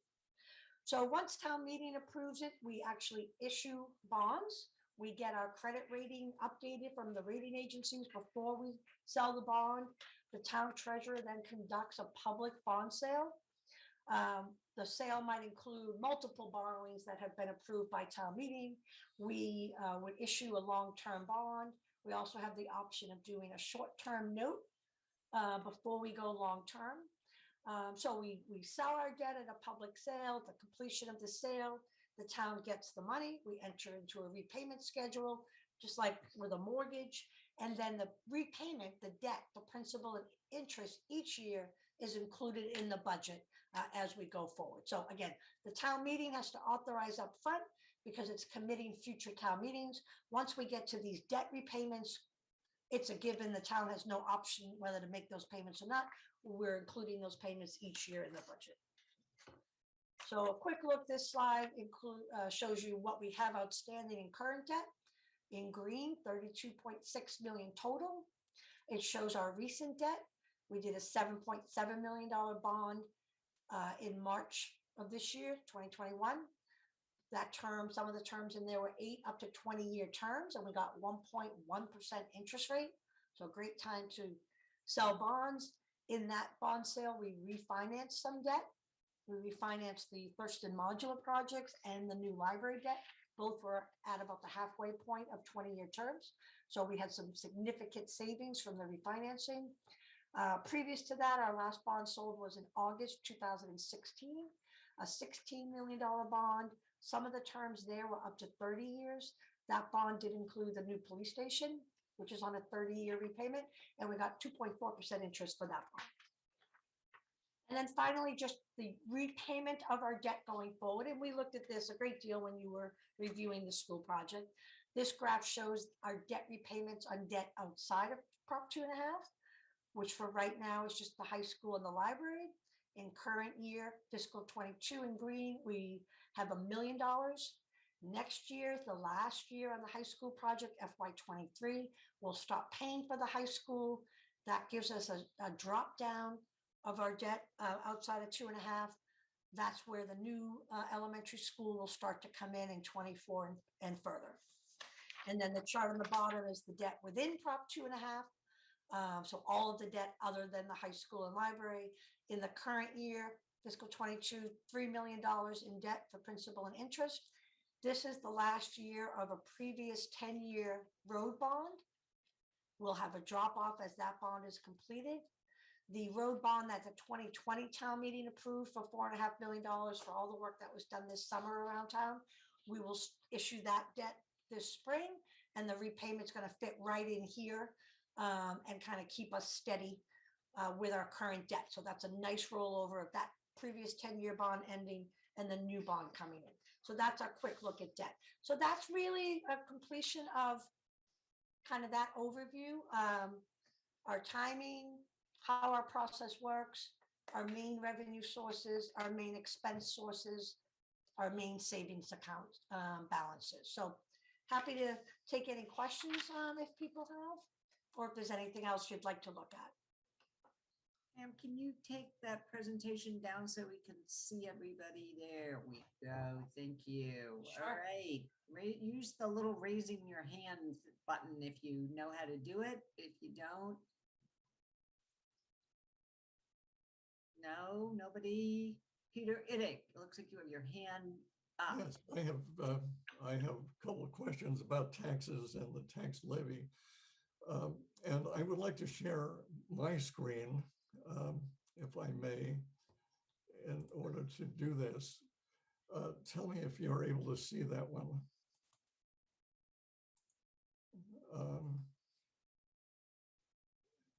Just a moment. Whoops. Is this visible or not visible? Okay, good. Are you able to see this screen? Yep. Okay, my question concerns the unused tax levy. This is, Pam, this is your table from a couple of years ago concerning the budget, and you sent an updated version of this to the members of the commission that you did not show tonight, but I would like to ask about this unused tax levy. This is for fiscal year 2020, which has had a proposed or budgeted unused tax levy of 0. That proposed or unused tax levy is usually either 0 or some small number, but the historical numbers are quite different. And I would like to show your most recent table. This is a table that you, are you able to see this one? Yep. This table, this is the most recent one that you sent to members of the commission, and it shows that fiscal 220 unused tax levy is now $800,000. It's very different from 0. So one question that I have is why the historical numbers are so different from the budgeted numbers. And a related issue is, can you provide us with a table showing the budgeted and final numbers on separate lines so that we can see how this changes over time? The proposed or budgeted unused tax levy for this year, I am pleased to see, is not 0. It's $225,000, which is almost a rounding error, actually, on a budget of 108 million, which is what we've got now, but at least it is not 0.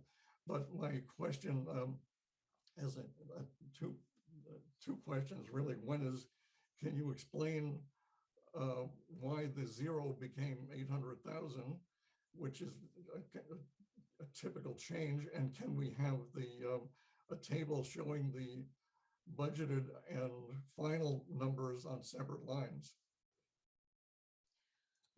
Okay, so I want to mention a couple of things. One is we sent out a separate package on 2.5. There are so many components to 2.5. So we sent you a separate package on that. Happy to look at that or go through that. But yes, these are charts from our documents. I'm going to explain this. I am going to ask, I know, Peter, you've asked me this before, and I feel I've done my best explaining. So if other members want to help when I finish, I'd appreciate that, because I've tried to explain this the best I can. This is the Prop 2.5 calculation. Prop 2.5 regulates the total amount a town can tax. Doesn't say you have to tax that. It says that's the total amount you can tax, is a formula. And we've talked before, doesn't matter what you're doing in town, doesn't matter if you have hundreds more kids coming. This is a formula as to what your total taxes can be. And when you bring a budget to town meeting, you have to be balanced. As our main revenue source is property tax, we have to live with this formula to balance our budget. So this is the budget, the year we're in now. This was the budget we were using to develop our budget for town meeting. The way Prop 2.5 works, you start at the top, $83 million. You start with your prior year levy limit. We start with this limit from the year before. It's simply a math calculation. You start with the prior year. You are then allowed to increase that by 2.5%. So that's the 2.5 that people think about. This is where you can increase by 2.5%. So this says, oh, Westwood, last year your levy limit was 83 million. As you start your budget, you can go up by 2.5%. For us, that's 2,076,000. You then, Proposition 2.5 lets you add to that new tax growth. So if you have, it says you can have 2.5 of what was already there in town, and then you can add in what you think you might get in new taxes from new commercial development, new housing stock in town. You can add that in. So in our budget, and I think your other sheet had my 22 budget, Peter, can you go back to that? Yes.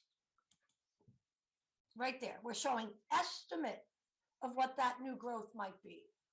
And we've split, since University Station, we show this on 2 lines. Growth from University Station and all other. We don't have to show that. There's nothing different between the 2 of them. We just do that because that's how people can track what's come in from University Station. So as you're calculating your budget and your projected revenue, you can estimate in new growth. So we're doing this budget, the current year, we started last fall. We worked through January. We came through with you in March. We voted a budget at town meeting in May. This is all estimate. This actual new growth, as I kind of showed you on that timeline, is only finalized in the fall. We just had this actual new growth certified by Department of Revenue Monday, December 6th. So throughout the entire budget process, this is an estimate. So you can add in an estimate for new growth. If you had a general override, it goes in here, right there. If you then come to your new levy limit. So for 22 estimate, it was $85.7 million. The next line down is that exempt debt, the debt that you approved outside 2.5. So again, what I mentioned, just the high school and library. You add that in and you come to your levy capacity, the total amount you'd be allowed to raise. So on a budget basis for 22, $86.8 million is the maximum. We don't have to spend all that. When we're developing a budget, we cannot produce the expense side of the budget that exceeds this. If we want to spend more than that, we have to ask for an override. So if we had something unusual, if we had a large influx of children in school, or just a request to increase the school budget, if we could not fit the budget request into this limit, we need to go for a general override. So we have to calculate this to know that the budget we're producing fits within our limit, because we cannot leave town meeting unbalanced. Department of Revenue won't certify a tax rate. They don't let people over project revenue and run into deficits. So on a budget basis for 22, our budget was $86.8 million. What our budget was using of that was 86.5 million.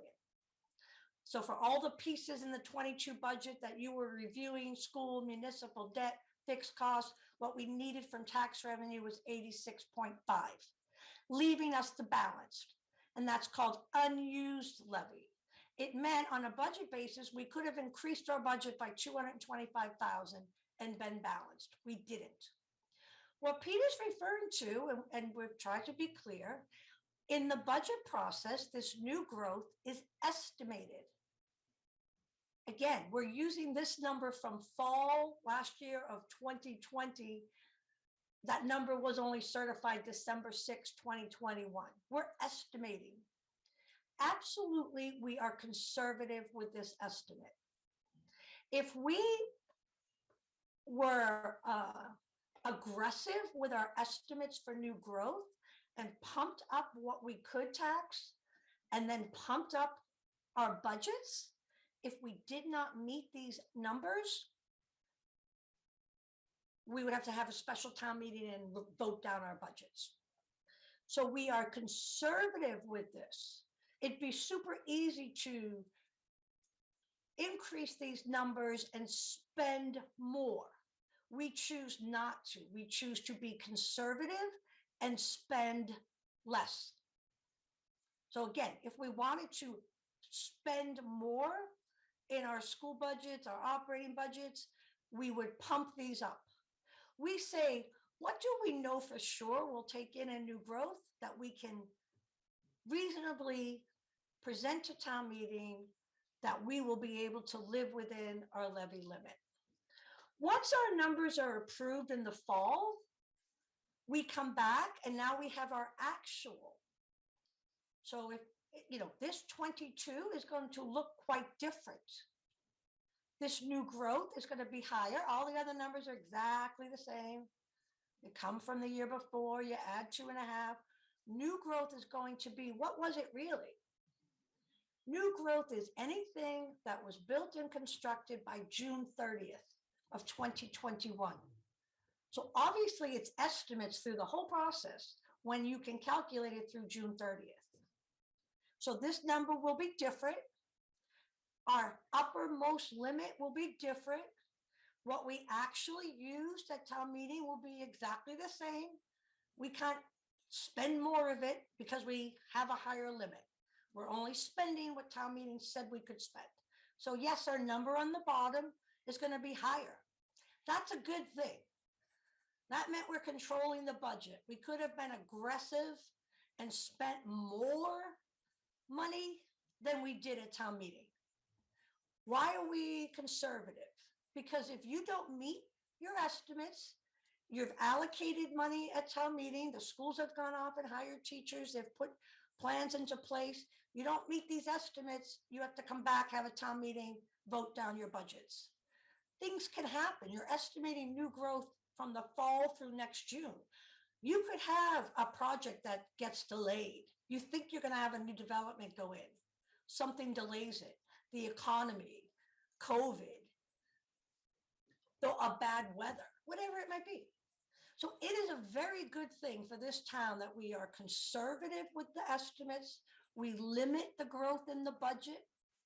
And then whatever it actually is there. All this unused levy means is we could have spent as a town this much more according to the limits. And if we spend more of the taxes, that means we tax our residents more.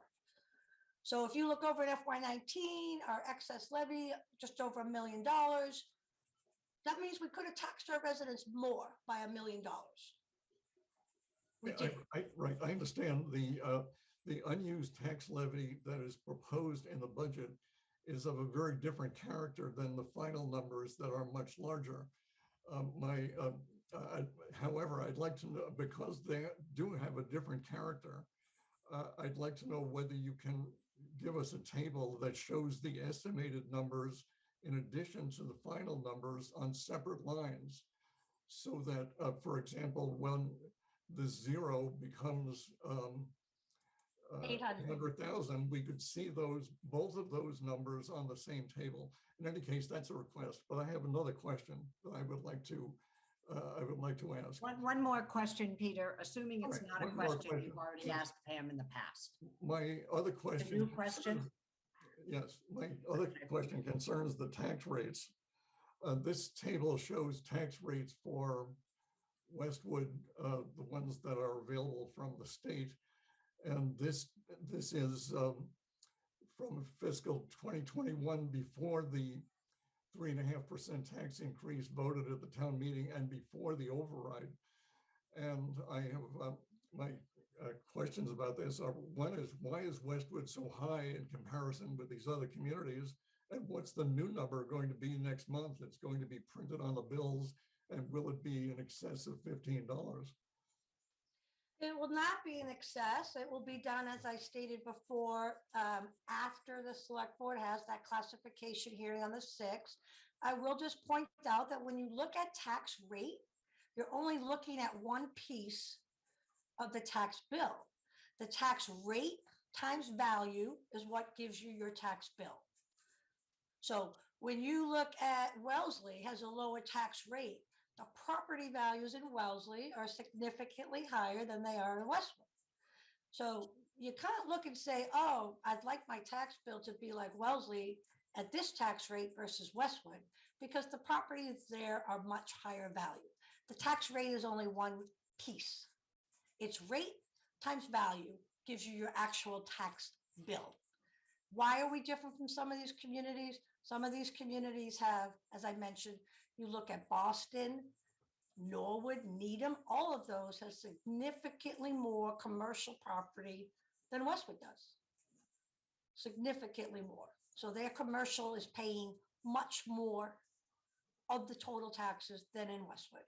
And then again, you need to look at what is the value of property in those communities.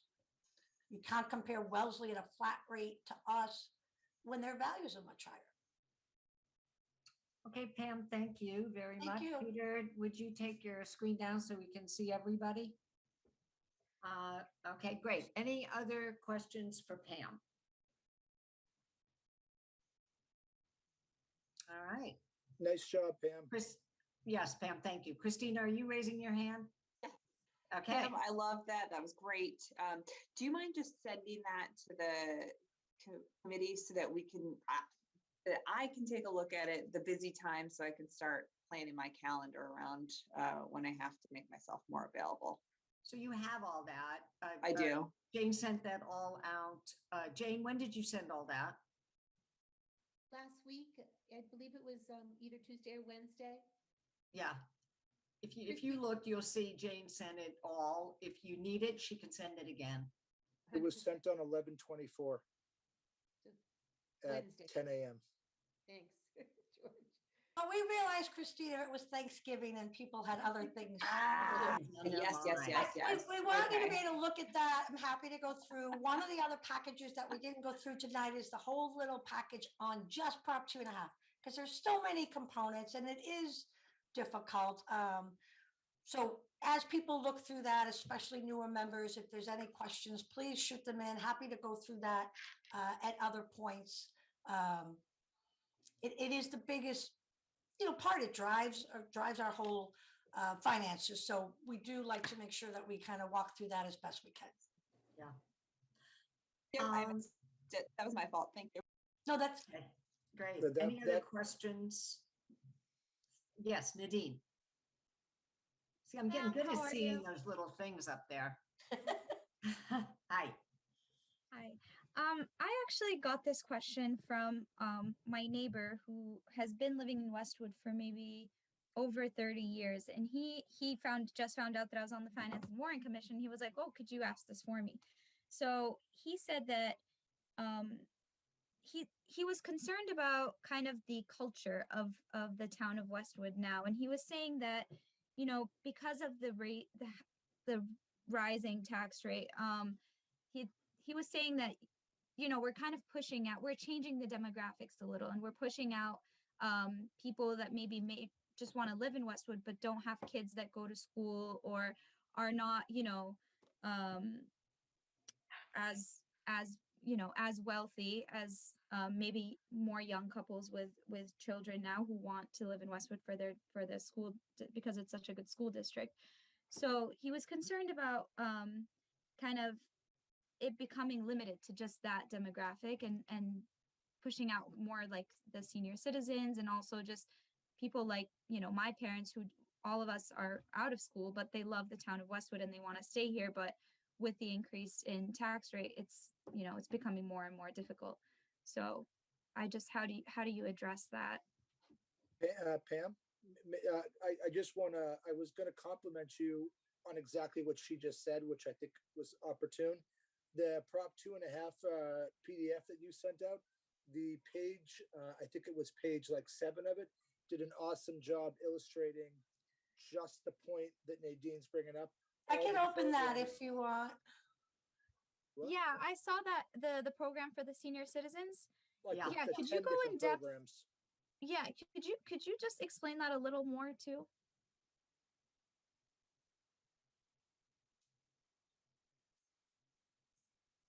So this is the Prop 2.5 package. This talks about how it works. And maybe you could just focus on the senior. Yep. So what you're talking about, Nadine, is not, you know, unique to Westwood. Here's the senior. Okay. You know what? I want to go back just one. You know, when you have a desirable community, and in Massachusetts, that's based on your location to Boston and your school district. So we are, you know, right in that prime. It's a very desirable community. That's, you see kind of people wanting to come, young families wanting to come, paying higher amounts to get into the town for the school district. You can't stop that. You can't say, well, don't sell your house to that family for all that money, or you kind of can't happen. And it is a natural progression that the town is becoming a higher valued property value community, wealthier community. And it is the same as what's happened around us. So that is almost like you become a victim of your own success. You know, our schools are so good that people are coming here. So just a quick thing with Prop 2.5 is people say, why can't my taxes go up by, you know, only 2.5? The values are going so much in town. Are you taking in more money? No. So whatever town meeting votes is what we take it in taxes. The values are set by Department of Revenue based on sales. And then the tax rate is just a distribution of that. It's just a distribution of what you approved divided by your values. And then your individual bill is that tax rate times your value. What happens in Massachusetts, homes are valued by what they're selling for. So people are coming to Westwood, they want to get into town, they're paying a lot of money for capes and ranches, and whether they come and live in that house or then develop it further, that increases the values of other people on that street. So people who, you know, are not selling their house and want to stay, their value increases. It's just the way the taxes work in Massachusetts. We can't change that. We can't, you know, hold someone's value. We have to have that change. And so what we do try to do is have programs available for seniors in town to help them with that tax bill. Again, not changing their bill or how we tax them. So we do, the state lets us have some exemptions if town meeting adopts it. We have adopted what the state has allowed, and we've adopted the most generous version of that. So when the state comes out with something, they let each community decide what their limit is. We always take whatever the most generous limit is. So we have for age 65 and older, a cause 41C, $1,000 exemption we have in town. It had previously been stated that, you know, we don't have what the towns around us have, Wellesley, Needham. we have exactly what they have. And again, that's all on the Partner Revenue website. You could take a look. We also participate in a state program, which is tax deferral. So for seniors, you can delay paying your taxes and say, you know, it's a lot of money. I don't want to pay that. I'll pay it when I sell my house. You enter into deferral. There's a reduced interest rate on the past due. And basically you sit and don't pay that taxes until you sell your home. And we have a lot of seniors who participate in this program, and it works great. And then when they sell the house and they have that really, really large appreciation in value, they pay off the taxes at that point. We also have a senior work-off in place. Town meeting put this in place almost 20 years ago, 2003, up to 100 seniors a year eligible. They're allowed to work and volunteer in our town and school departments. And they can have $1,500 applied to their tax bill. Again, we've adopted the maximum allowed amount by the state for all of the various options of the program. And then we have what's called the Aid to the Elderly Fund. We've had this in place since 1999, and we have the most generous program in the state. We give, as a community, $100,000 a year to about 55 residents. It goes directly to their tax bill. The general guidelines on this are you're 65 years or older,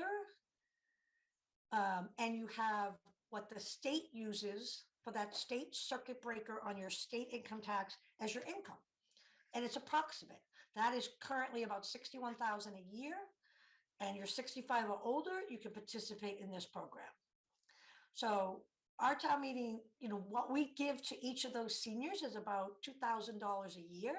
That pays about 25% of their tax bill. So we have a lot of seniors in all of these programs. We are trying to address that group that you talked about, people who have lived in town for a number of years. They want to stay in town. The community is appreciating around them. People are paying more. They want to add more to the schools to make sure they stay at a very high level. These are the programs where we can help them. And we talked about during the school review process that we can expand this aid to the elderly and make sure that we're adding to what we're currently doing, about 2,000. We can add whatever the tax impact from that school project. That would not be a significant burden on our community to do that, meaning that those residents would not have to contribute more for that project, that we would continue what we're doing, but also add. So we have several programs. That is a problem statewide, that if you sit in your house and don't sell your house, it's still appreciating in value, and therefore you're still seeing tax increases, even though you're not the one paying the higher purchase price or expanding your house. It is a problem statewide as far as how valuation and taxation works. These are the programs that are available to try to help those residents who are kind of caught in that problem. Thanks, Pam. Really helpful. Thank you so much. So Pam, if you want to take that down so we can see everybody again, there we go. Okay. Any more questions for Pam? Great. Pam, thank you. Thank you all. We appreciate your time that you put every year into all of this and understanding all of it. We're happy again to take any follow-up questions. Jane's great about kind of consolidating those and getting those out to us, and would get that back to you. And we'll be back in now to start to see you and talk about the next year's budget as we move forward. Yep. Thank you. Thank you.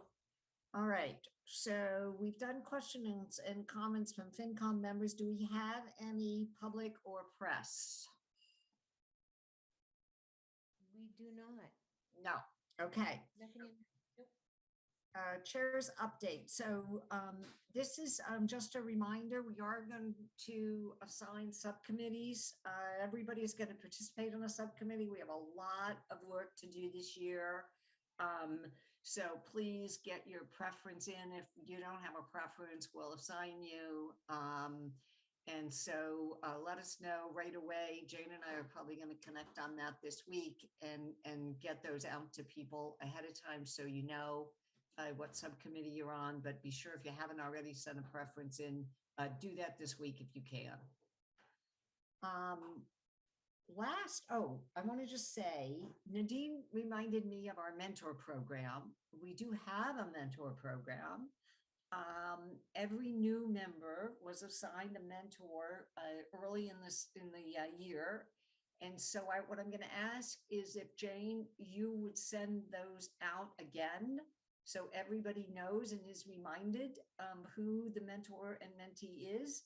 And then, be in touch, just check in. We're kicking off, the main body of our work. There's a lot of it. And so any questions, it would be great if you are able to connect. If you're new to the committee, if you can connect to somebody who's been on the committee a while, that would be super. And then our prior chair always attended select board meetings and gave this committee a little bit of update on what's going on with the select board. I'm going to try to do that. I may not be as good as he was about it, but I'm going to do my best. And if anybody wants to help out with that and, volunteer to attend a select board meeting and give us the update, I certainly wouldn't turn you down. So think about that, but I will try to do that. I think that was probably helpful. And that, I think, is the chair's update. Jane, am I missing anything? You are not. Okay. You need to, if we have any new business, and then we just need to approve. That's Okay. So new business and then approving the minutes. Any new business? Yes. There's two hands up there, Diane. Two hands up. Mike Gay, what's up? Great. Thank you so much. So I'd like to address a concern I have. I'm a new FinCom member, as all of you know, and there were actions that led up to the previous town meeting by one of the members that didn't feel right to me as a FinCom member. Leading up to the special town meeting on October 18th, one of the members represented their views as the FinCom minority opinion through a number of mediums. And I was questioned by some of the residents, and they were asking me, is that representing my opinion? Is it the, approved views of the FinCom? And so it didn't feel right. So I'd like your, opinion on that. Are there rules? Are there guidelines that we should hold ourselves accountable to in representing our views as those of FinCom? So, Mike, thanks very much. And this has been distressful to many of us. There was, as all of you know, many publications that were represented as a minority report of the FinCom. There was no minority report of the FinCom. There was one report of the FinCom, and then there was an individual opinion that was published in various mediums.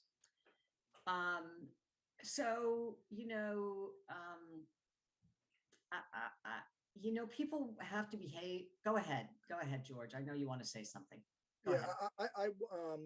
I want to address this as well. Michael, you kind of stole my thunder a little.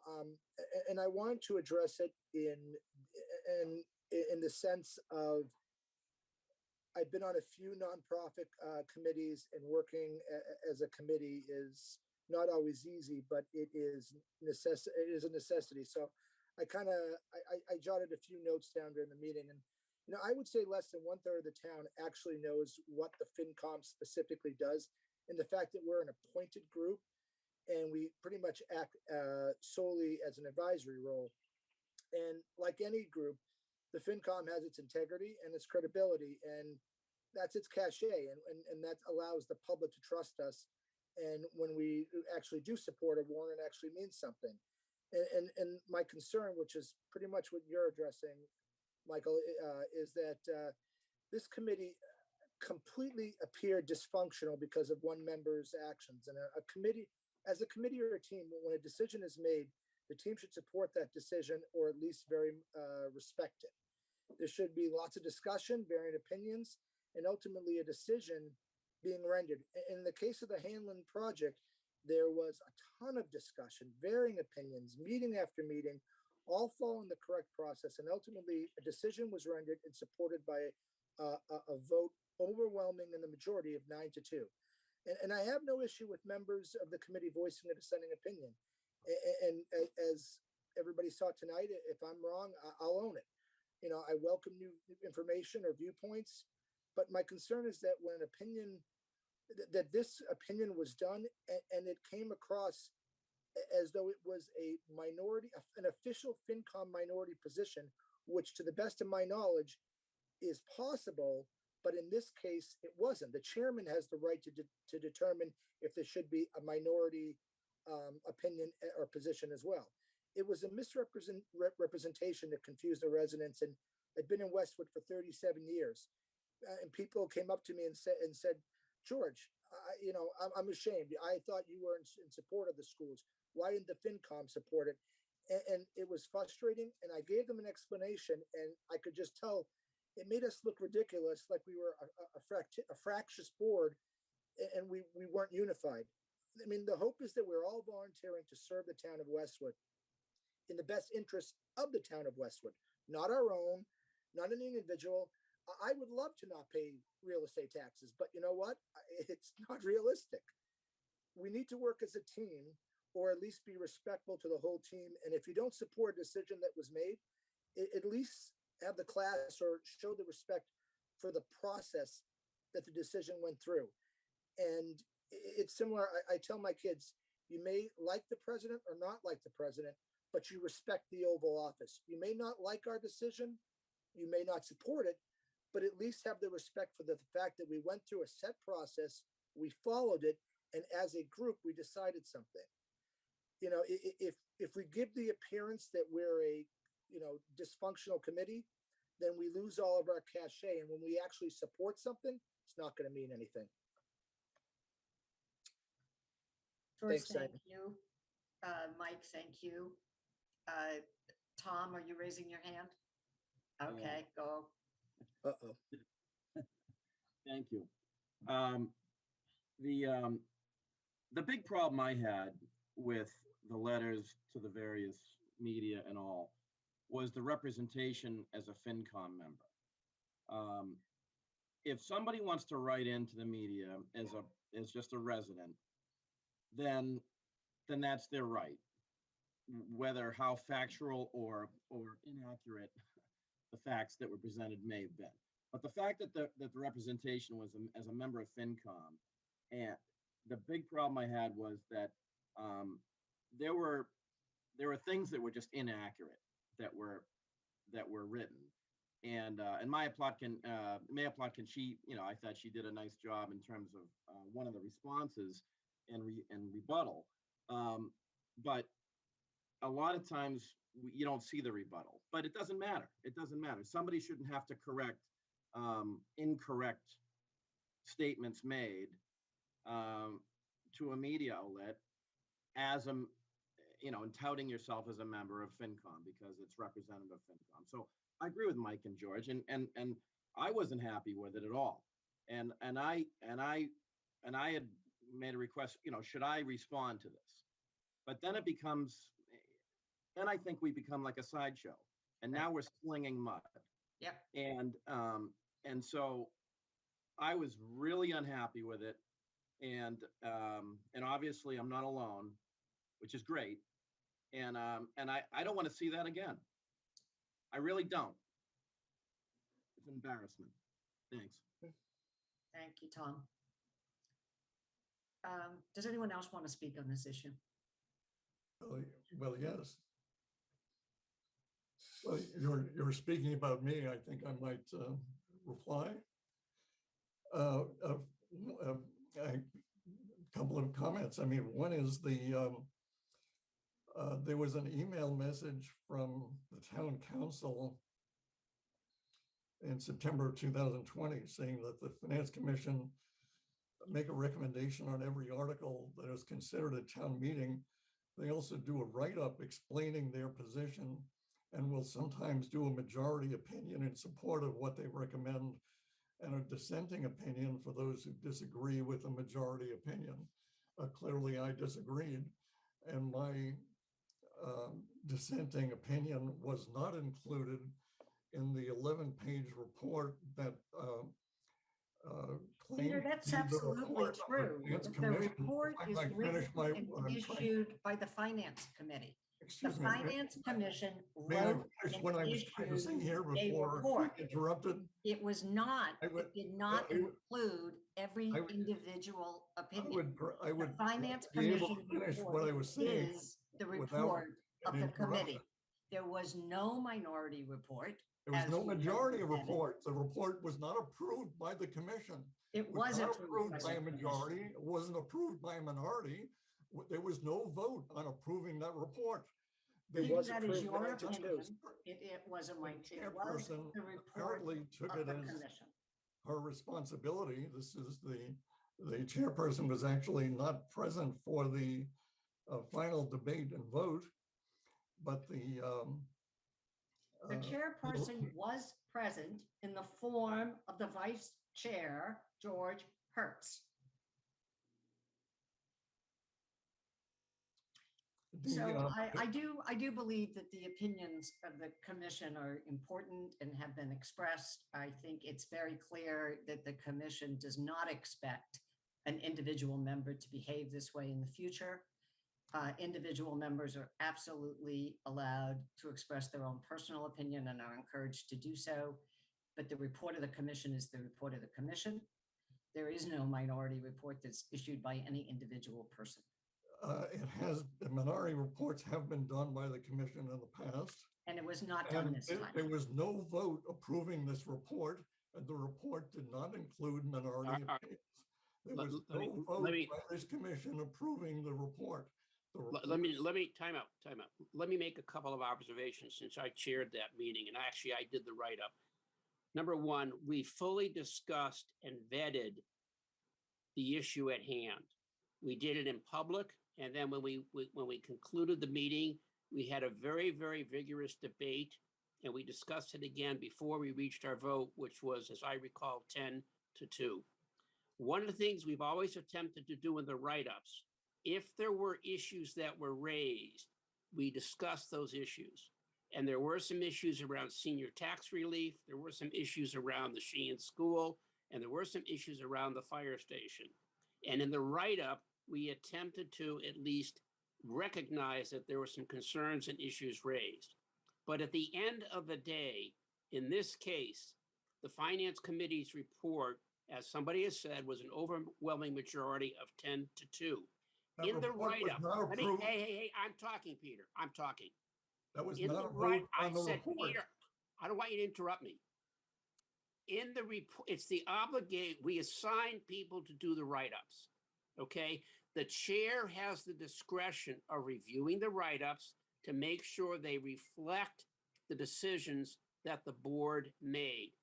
We do not have the time and we do not have a process and we do not have a requirement to then have the board vote again on what the board already did it.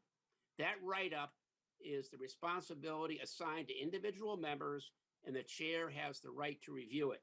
So your statement that was not approved is totally inaccurate, because the vote that was reflected in the Finance Committee's report was the vote that took place. Okay, I think what people are saying here is somebody has a right to express their individual opinion, but not to misrepresent what was not in the Finance Committee's report.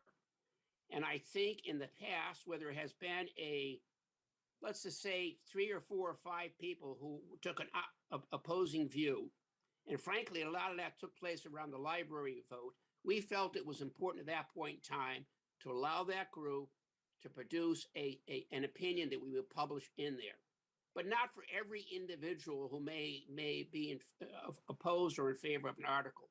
So I think what you're hearing here tonight, Peter, is we as a group represent the town of Westwood. We're supposed to bring our individual thoughts and opinions to the meeting, but at the end of the day, the town is looking to us to make a recommendation. And if you disagree with that recommendation, you can go out and make that statement as an individual, but not purport to do it as a minority report of the FinCom, which didn't exist, period. Well, okay, I think that expresses the opinion of the commission. Thank you very much. So we need to approve minutes. Any motion to approve the minutes of September 20th? I'll make the motion. Second, Second. I have Comment. a comment about the minutes. go ahead. I would like to move to amend the minutes to add that the vote passed with 10 members in favor, 2 opposed, and 3 not voting. This would correct the omission of the 3 not voting. Is there a Excuse me, second? Diane, parliamentary procedure clearly states that you only count the votes of the people who are present. You can't count votes of people who are not present. That meeting had a vote of 10 to 2 in favor, 10 in favor, 2 opposed. You can't count votes of people that aren't here. So that's, I'm sure anybody would understand basic parliamentary procedure. Thanks, George. Is there a second to the motion to amend the minutes? Second. All right. All right, I have another amendment. It's not correct. Right, my second amendment is to add a statement. Let's Hang on, vote on the First Amendment. Peter, hang on, yeah. We Let's haven't have a approved vote on the First yet. Amendment. Jane, would you call the vote on the First Amendment, please? I'm sorry, are you voting to approve the minutes or you're voting, what are you? We're voting on an amendment. Okay, what's the motion? Can you be clear on what the motion is, please? Peter, please make the motion. The motion to amend was to correct the minutes concerning the vote on the override to state that, quote, the vote passed with 10 members in favor, 2 opposed, and 3 not voting, unquote. Okay, can you call a vote on that amendment, please, Jane? Sure. Who seconded who seconded that? Chris Pareto Okay. seconded the amendment. Is there discussion on it? So I'm confused. So George made a motion to approve the minutes. And Yes. that was seconded, but then we had this amendment. So now Peter made the motion on the amendment. Amendment. and Chris then- Pareto seconded the motion on the Thank you. amendment. Sorry to be confused. I'd like to call a vote on the amendment. Bill, please, Bill Bruce, No. Jim Ferrero, No. Lauren Fitzpatrick, No. Mike Gay, No. George Hertz, No. Peter Ittig, Yes, yes, thank you, Caitlin, No. Tawny, No. George Laham, No. Diane, No. Nadine, Nadine? I No. said no. Sorry. thank you, Christina, No. Chris, No. and Alex Yale. No. Okay, Peter, you'd like to make a second amendment? yes, I have a second amendment. As you know, I was disappointed with the 11-page report of the Finance Commission that was sent to the public.